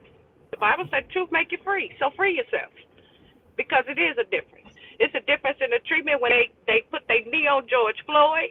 It's and it's a treatment when the white boy took the 9 people out at prayer. They took them to Burger King. Tell me what black case you have where they arrested the suspect and took him to get him something to eat first. I'll wait. Look at the boy in Wisconsin. He walked around there with an assault rifle, underage. Where he at now? He at the pub. He had an underage drinking. He had a drinking joint at the bar, underage now. Toasted. He having them beers now. Still underage. Still breaking the law. But then you got people that sit there and say it's no difference in treatment. That's a lie. That's a lie. Free yourself, baby. It's a lie. Lift your hands like they tell you in church. Raise your hands. Say it 3 times. It is a difference in treatment. So you receive it. Exactly. Boy, when we are willing to accept truth over a lie, would be much better. But we've been fed a lie for so long. And I don't think we can be able to get around it until someone at least accept it. I mean, they're like, oh no, we're gonna fight this, and the district attorney was like, well, just because they call it homicide doesn't mean that they killed them. Right, they'll redefine it. They'll get a new definition of it now. Yeah, they finna change the rules.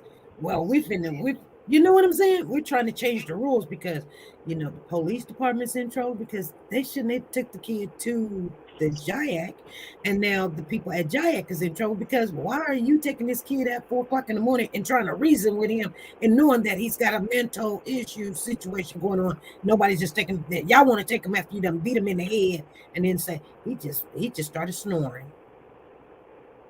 He wasn't snoring. Was he snoring while he was in there? You woke him up? I don't know. It just don't make sense. I have this question. How many cases have gone under the radar that nobody has spoken about? Right. Like this. Oh, you understand? Yeah. How many cases is just the ones when the family doesn't want to accept what you're saying? Right. Or somebody said, wait a minute, he dead. Why is he dead? He was just having an episode. Right. And then when you do speak up to bring awareness to something, the word awareness to what? Bring a light to something. Yeah. Then you become these angry people. Right. Oh, don't, the word people. We just angry people. We're not angry. We're asking questions that we should have to answer. Ask.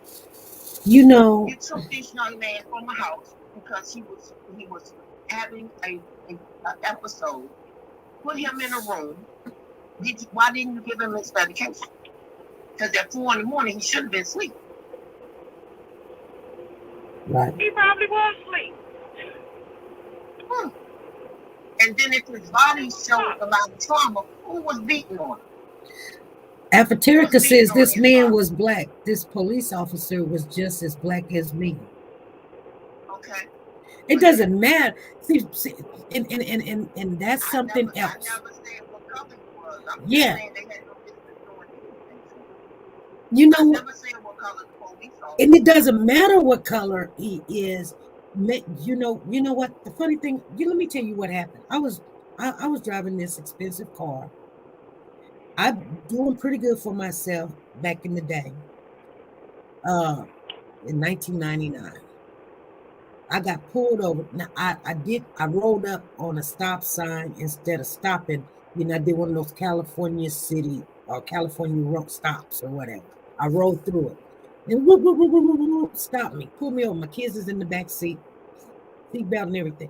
Said, ma'am, give me your license. I said, a black man, police officer. He comes to the car. Give me your license and registration and whatever. And I said, what seems to be the problem? He was like, you didn't stop. I said, okay. So I'm getting it out. He snatches it from me. I haven't did anything. In front of my children, this black officer snatches it from me, goes in the back, makes me wait like 30 minutes sitting there. And then when he comes up, because I'm like, I'm now late. And I'm like, oh my goodness, is it taking this long just to write a ticket? He throws my license down in the street. And he says, he gives me the ticket, throws my license down, have a nice day, make sure you pay the ticket. Sometimes our own, once they get to, in office or whatever, they treat us bad, their own bad, because it's required. It's like, I have to because of my counterparts see me treating you anything good, then I'm going to have problems. I need to stay where I'm at. I'm good. I eat good. I get big check. You know what I'm saying? Just like George Floyd. I told you guys. I said, hold up, stop. Everybody's sitting there talking about all these people put their finger in there, putting the knee on him. I said, one of those guys is black. Did you guys hear his voice? Listen, one of those guys is black. I know you guys remember what I said. Everybody thought they were all Caucasian. One was black. And he sat there and let it happen. Because he's scared that if he would have went to his counter partners, co-workers or whatever, and say, hey, get off of his neck like that, then he get demoted or whatever. You know what I'm saying?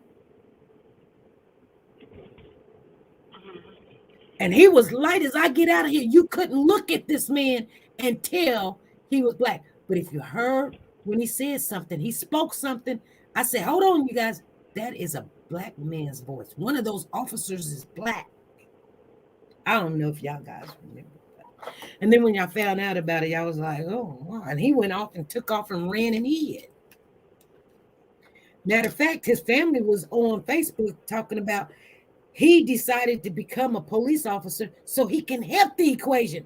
He gets off in there to help the equation, and he's part of the equation.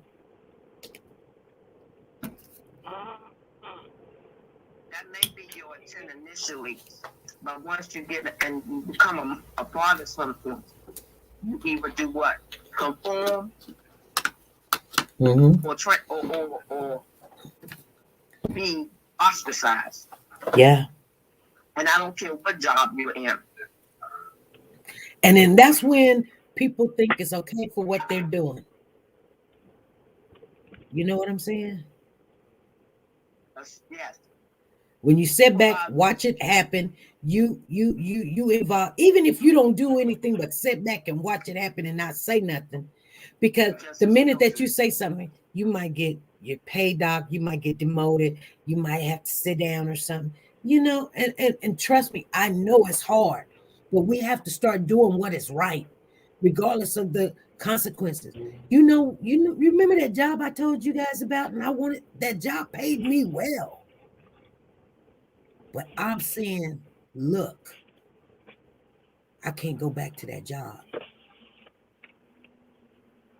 Now that's the right decision for me. Somebody gonna get hurt. You know what I'm saying? I got to do the right thing no matter what. Right. I was in the government for many years, and I left. And I didn't leave because I was ready. But this particular young lady, African American, she treated everybody else good, but me. She had a problem with me. I went to work. I was like a bad Bob Cratchit for the most part. I did everything I could to stay out of her way.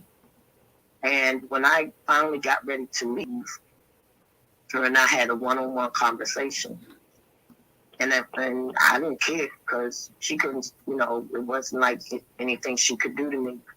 But it's interesting how it's been going on since the beginning of time. Take it or leave it. They always set somebody out to control the one they think that's out of control. I don't believe in injustice for nobody.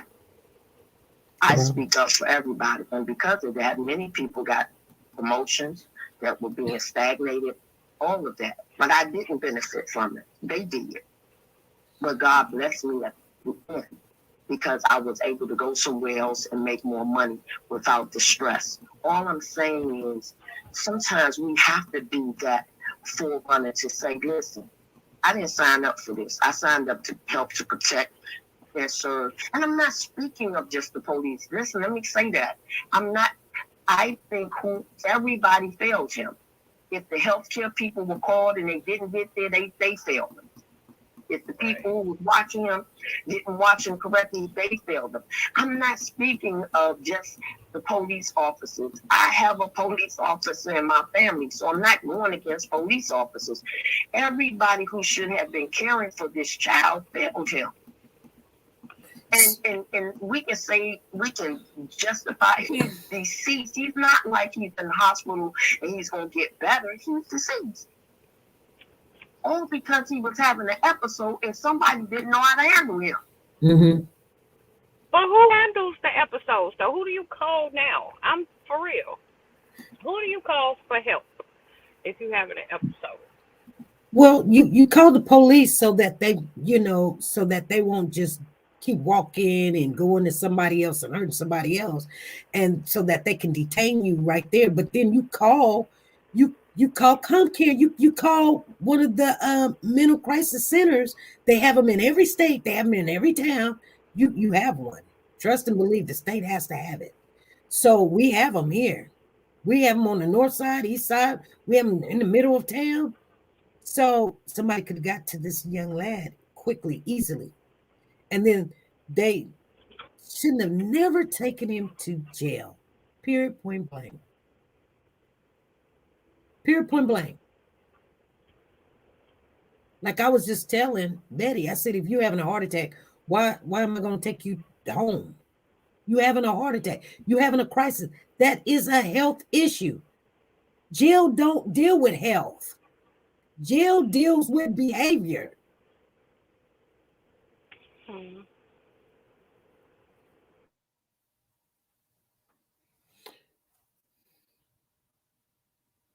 Anyway. Betty, you got anything else on your plate? I'm gonna be quiet. It seems like I hit some nerves here. And that's another thing. I had always had a problem with that because I am an African American woman and I am light skinned, but I don't like to be referred to that because I didn't get any favoritisms. I worked my way up the ladder. Nobody gave me anything. And I'm not a baby by no means. Trust me, I'm not. So like being in that manner, a lot of times people, because you light skinned, people overlook. No, they did. I may have, for lack of a better word, and I'm gonna go back in the chat when I finish this comment. Betty, you a little bit upset. Somebody said that light skinned people get it better. No, I'm not upset. I may have fooled people on the phone because they didn't see me. So I know how to speak. I'm very educated. So when you see me, or when you see me in person, and you go to say, I came to see Miss So-and-so, and then I say, that'll be me. You're taken back because I don't know no other way to say it. I've always been able to articulate very well. So you thinking, I guess, when you're talking to me, I'm talking about in the work atmosphere. And anywhere. I mean, when I'm talking to people, a lot of people, when they meet me, they say, I thought you was. No, I'm not. Right. I may be almost like that, but I'm not. Right. And I think that we as a people, we don't think, let me just go ahead and say it. We discriminate within ourselves first and foremost. Okay? Right. We fight amongst ourselves because we just that somebody this, somebody that. I think that I'm concerned about the children. I don't care what nationality they are. I'm gonna stay with the subject matter. This young man is dead. He's deceased, and we're having a conversation about a kid who has probably from all his life had mental challenges. He's deceased because somebody didn't understand how to deal with him. Right. How do we work past that? Right. And don't worry about, how do we work past that? How do we educate everyone that when you come in contact with these people who are having mental challenges, that they don't wind up in the morgue instead of in the proper care?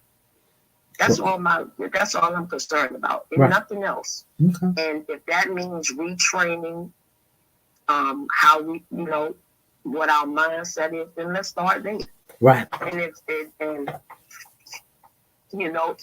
I would say, to me, I think when the police officers are called out, they should, and they say it's a mental crisis, they should hire or have a whole new section, or for the budgets across the nation, where they bring out people who know how to handle mental crisis. Right. They should be on site with the police officers. Right. Because in that way, the police officers are not put in a position to have to,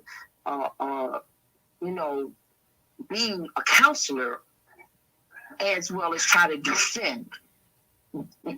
They need to be what they were hired to be. Right. So if what's the people when you're trying to talk somebody down, what I can't think of. A negotiator. Thank you. They need to have a crisis and to negotiator with them when they pull up. Mm-hmm. Or if they say he 5 or 10 or she is 5 or 10 minutes out, don't touch, just sit there. As long as the person not touching or hurting anybody. That's what I feel. We need to solicit our senators and congressmen and things about, let's change the laws where more people are hired to help deal with, because our society is going into a very dark place right now. This COVID and other stuff has changed the mindset. Everybody's on with high alert. Everybody's in a frenzy. Mm-hmm. I ain't gonna tell nobody how to think. Everybody's on edge. That's the word I was looking for. Right. So they need help in going out. You think you going, let me just talk to you, man. Come and step aside, domestic violence. And he decides, no, I'm going to shoot you and I'm going to kill her too. Right. No, so they need support in handling situations that are not a part of their actual training. That's all.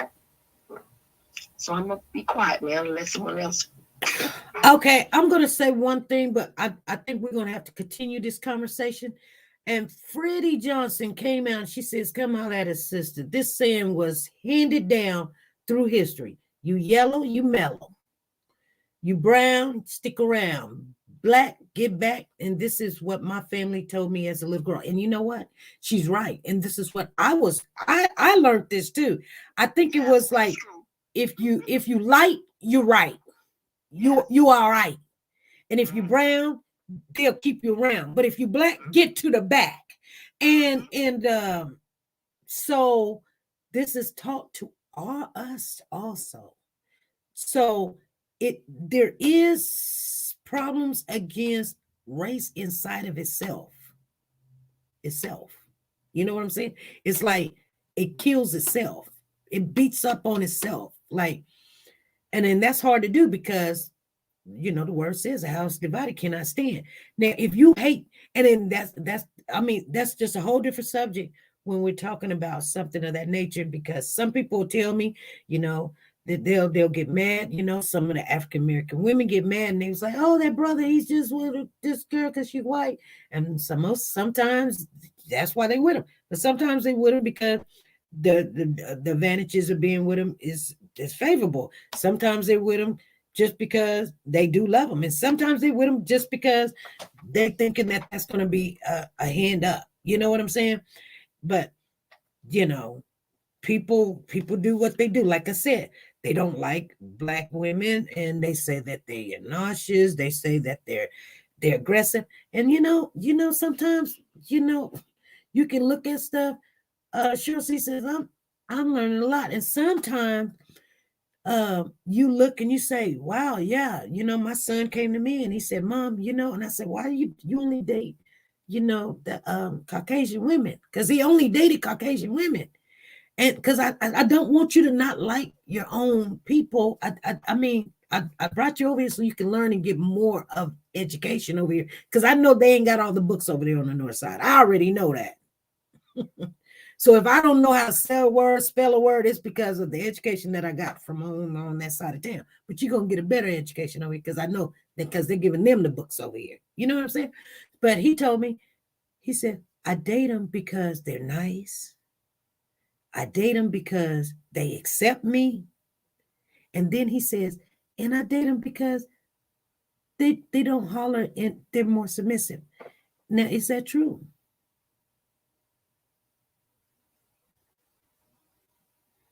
It got quiet because guess what? He stopped dating. There is some truth to it, but I'm gonna tell you why it is true. It is true because African American women, they have stood beside the black African men through everything until at one particular time when the government started saying, hey, we'll give you low income house, but you can't have a man there. So then we started putting the men out there. We don't need you. You know what I'm saying? And you know what I'm saying? And then, we just start having these kids and we can't have no man there. And then if he got a case, he can't stay there. And I mean, a lot of things made us start fighting amongst each other. And everybody thought it was always a good thing to have, okay, I'm paying $17 a month rent. Ooh, yeah, that's good, but you can't have no man there. Then you be like, then you gotta fight and you gotta lie and you gotta steal, and then you know, and so here's the thing, and I'm just being honest. Most of the time, when you see, this is the way I feel about it. I'm not saying I'm right. I'm just saying when you see an African American man with a Caucasian woman, we may not know why. Most of the time, we feel, and I do believe that this is just like I said, where I feel. They're usually a little weaker mind man, you know what I'm saying, or they're trying to come up, and then sometimes they do fall in love with them, and they love them for them. But that has to come in time because you're just not raised the same. See what I'm saying? That's just like if you date a man that is 80 years old and you're 20, you guys got to get to know each other to say it's love, because he's talking about Rick James and you talking about P. Diddy or something. I mean, y'all don't have a lot of stuff in common. So the common ground you got to get to know each other. I'm not saying it can't and it ain't possible. It is. But if you're not getting to know each other, you just want somebody because he's a sugar daddy or she's a sugar mama or she's white or she's black. You're dating and you're getting it for the wrong reason. Now, get in there. You can date any race you want, any age you want, but do it for the right reason. If they're the part that you're missing and they're making up for that equation that you're missing, yeah, date them, marry them, love them, whatever. I don't care what color, I don't care how old they are or whatever. But if you date them because I tell you what, people date for the wrong reason, then they come back and then now they got a problem. They be like, and I don't want to say this situation, but but I'll tell you guys, my girlfriend, she's got a guy, he's 20 years older than her. And I said, and so she's like, oh, just nice to you. And this. I said, girl, and he talks crazy to her. And I said, what? Okay, we'll get the money. Am I wrong? Well, he's dating you for that reason. So just go play it out, because I'm going to tell you what's going to happen. You're going to be nicey, goody. And here's the thing. You don't have to work. That's what he is there for. You shouldn't have to work. So do your part.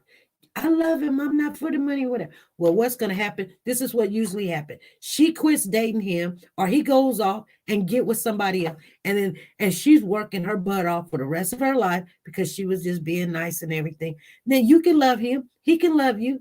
But if he's an older man, he know what his job is. That's his position, to take care of you. I'm just saying. That's the way I feel. I may be wrong, but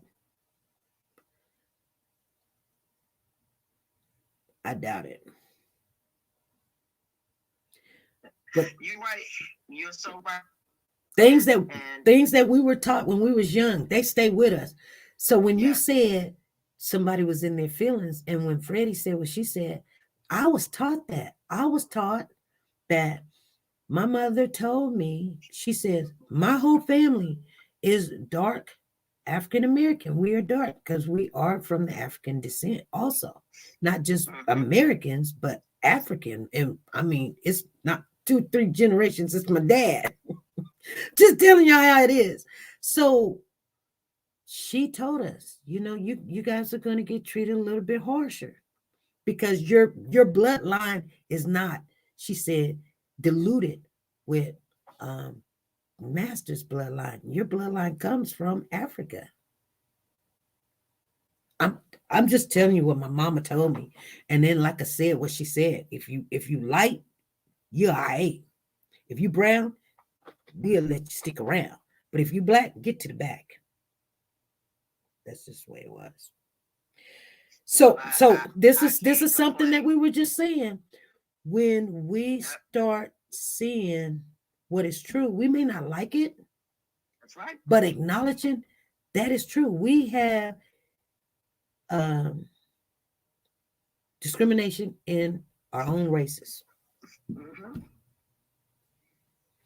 And then when we take jobs as whatever we take our jobs in, we have an opinion of how people respond to certain things. Right. I'm again, this is not, I mean, if you notice, we get in power, we act like we, greater than everybody else around us. Mm-hmm. And it's funny that you say that, because I came up, I was the lightest in my family. Mm-hmm. Everybody else was darker than me. And I took my dad's complexion, who was of an Indian descent somewhat. So everybody else was dark. And because I was of his second marriage, I was light skinned. Right. So, I just think that we don't think about it, but as we're moving, it's how we're raised. A lot of people went through a lot of things in different times in their life. Maybe as a child, you never experienced somebody calling you names and, because your hair was whatever you might never have experienced that. And you waited and somebody just happened to say it when you turned 21. And you're like, wait a minute, when I become a problem? But we do. We have our own inner circle things, and then added people from the outside, perpetuate it. Oh, yeah, that boy always been a problem. Well, how about the little boy right next to him who's been a problem? You don't see him as a problem, right? But you see my child as the problem. And all of them came up playing together. I'm just using it as because now we have mixed communities. So why is my son so bad or my daughter so bad, and they all play and doing the same thing? Why is my child worse than your child? Right. That's it. So. But you know what I thought? Lisa, you got something that you want to say? No, I just didn't want to hang up the phone. Oh, Scotty, you want no. to say Hey, hi? Scotty. I got Suge for you, Scotty. They, Suge they like, all want to tell you want an old man. you don't want an old man? I gave him a bath yesterday. Oh, They go, yeah. He'll love you, girl. Ooh, pretty puppy. Pretty girl. You got a pretty dog. Ooh. this Jairus Oh, dog. oh, yeah. I love her. She's beautiful. Beautiful. You, but I think the ones that benefit from color or something, they sometimes they don't really want to acknowledge that they do benefit from being, because that's how the world set it up.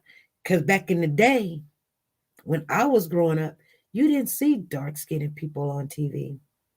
Mm-mm. Everything that came on TV was light-skinned. That's true. And so it actually kind of got us prepared and conditioned that it was a bad thing. You know what I'm saying? And then, and I mean, and it just continued, and it just continued. And so the people that was feeling that way, seeing that, they were kind of like, okay. But the people that was enjoying the benefits, like, what's that one lady named the Tyra Banks, and they're like beautiful, tall, you know what I'm saying? They benefited from it. They didn't see no problem with it. But I mean, we thought, okay, they're gonna reach back and help somebody out, which they have, some have, but you know what I'm saying? Williams. Yeah, yeah. Mm-hmm. And so when we started seeing in this last era where you have to be recognized for strength, like the sisters that play tennis, um Serena Williams, the Williams sisters. yeah, and they really don't want to do that, you know what I'm saying? But you know I'm just saying, some people are more acceptable and then some people are not, you know. I agree with you, SB, because for many years, the roles that they gave to the women, if the different colors, were always the nannies or the housekeeper or what have you. And then, it wasn't until later years that they came out in starring roles. But we didn't see them in the main roles. So, like when I was working this job, this lady, when I first got on there, it was a black lady working there. And I guess she was the lead or whatever. But still, she started picking on me. And I was like, I mean, she's a big girl. It was almost like we were in jail or something. And she was like, hey, you're gonna conform to what I say, and you gonna, hey, if you don't, and everybody was like, I can't even remember her name. Let's just call her Shelly. So they was like, you better be nice to Shelly, SP. I was like, for what? She's just a lead. I'm gonna do what she tell me to do because she's lead. But she tell me anything out of character, I'm gonna tell her to go to HE hockey stick. She don't tell me what to do. I'm a grown woman. This woman came to me and was like, okay, I need you to sweep the floor. I said, okay. I sweep the floor. I said, how? I'm sweeping the floor. I'm sweeping the floor because she's the lead. So I say, well, okay, because we take turns. You're supposed to put people's name on the list, and you ain't got my name on the list. You just come and told me to do it, so I'm gonna do it. I said, so how long I'm gonna be doing this for? A week, a day, or two, and then somebody else's turn to sweep the whole entire floor? Because I'm at an aircraft. The floor is talking about 5 Dillon parking lots, okay? I can't sweep it all by myself. And you sitting there smiling and giggling. So she's like, I said, how long you want me to do this? A day, a week? When is it somebody else's turn? Shelly says, you sweep it until I tell you to stop. The black woman, okay? I looked at her, older black woman. I'm a younger black woman. I got on at this aircraft when I was in my 20s. Matter of fact, I was like 25. She like 50. She told me this. She said, you're going to sweep this parking lot you're going to sweep the aircraft thing until I tell you to stop. I said, who's going to help me? She said, you're going to do it by yourself. I said, oh, okay. So you know what I did? I went in the bathroom and I went and sat down. I didn't argue with her or nothing. So I come back out when it's almost time to go. And she said, she said, didn't I tell you to sweep the plant? That's what they call them, aircraft plants. I said, yeah, you did. And she said, what do you got to say about it? You know what I said to her? I said, I ain't going to do it. No, that's right. She said, it's called insubordinate. She said, are you telling me you not going to do what I told you to do? I said, no, I'm not telling you that. I'm telling you, hell to the nah, I'm not finna do it. I didn't spell it. I said it, and I went on home. And then the next day, they had me up in the office, and she's sitting there all mad and everything. She was sitting there mad. She said, ooh, SP told me, and she cussed too. And I said, no, I did not. She said, you told me no. They said, did you tell her no? I said, yeah, I told her. I asked her, who going to help me, and when is it going to be somebody else's turn? And she said, you're going to do it until whenever. And I told her it don't work like that. That's what I'm trying to tell her. The way she got it, she can get it. However, that's the message. And I'm telling you what I said. You know, you didn't hire me to be the janitor. You know, I have my degrees. You didn't hire me to be the janitor. So I'm not going to do that. Now, if that's my job description, please let me know. But that's when you hire me, that you don't pay me to sweep the floor all day, every day until, you know, Shelly gets whatever. And so he told her to go out the room, and he was like, you know, I can call you insubordination because she said no. You know what? I was ready to get on their butts when I walked in. But this was what I'm trying to tell you guys without telling you all my business. This was a Black woman gave me a bad rep as soon as I walked in. And then they said, oh, she's a troublemaker.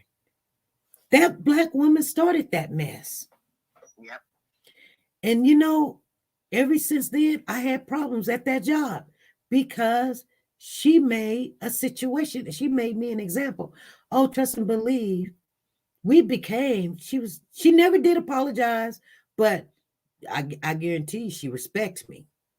Because I told her, you know what? You don't even want to mess with me. I see you after work.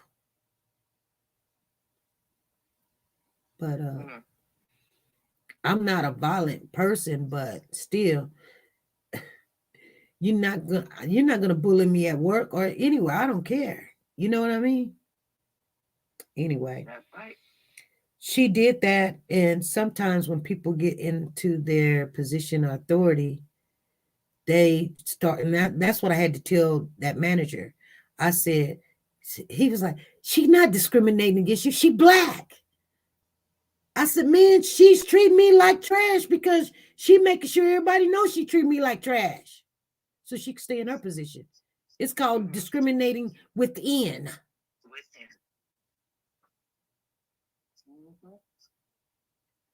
And it happens all the time. All right. Yep. I'm going to get off of here. I know my husband said. Enjoyed you. I did too. Did you see where people was like, yeah, you need to come on and host a show yourself? Who, me? Yes. Wait a minute. I'm sorry. I was too busy talking to you. I'm sorry. Yeah. You said that. Yeah. And I offered it to you, and then you didn't say nothing. I said, yeah. Well, I was too busy listening to you. I don't mind SP because, you know, contrary to what people think, there's a lot that I see and hear. You are dynamic. I don't mind talking side by side with you. There's a lot that we don't want to talk about, and that's truth. Yeah. And the truth is, like we talked tonight, every cop is not bad. Right. But we do have some apples that need to be weeded out. Right. And I stand for the truth. Yes, I'm gonna say it, and don't be offended anybody. I'm light, bright, almost white, but I promise you, when I open my mouth, you know I'm black. My kids tease me all the time. Even in the summertime, I don't darken up. But I have the dark roots within me. I know where I come from. I never used the race card. I never tried to be outside of being an African American woman who raised 3 kids, who did everything I could to be a part of a community that was always broken because of just what you just said. Mothers who had to raise their kids and fathers being pushed out the house. I didn't come from that background. I was an only child. My father had kids from another marriage. They were on their own, but I was raised as an only child. I went to private school.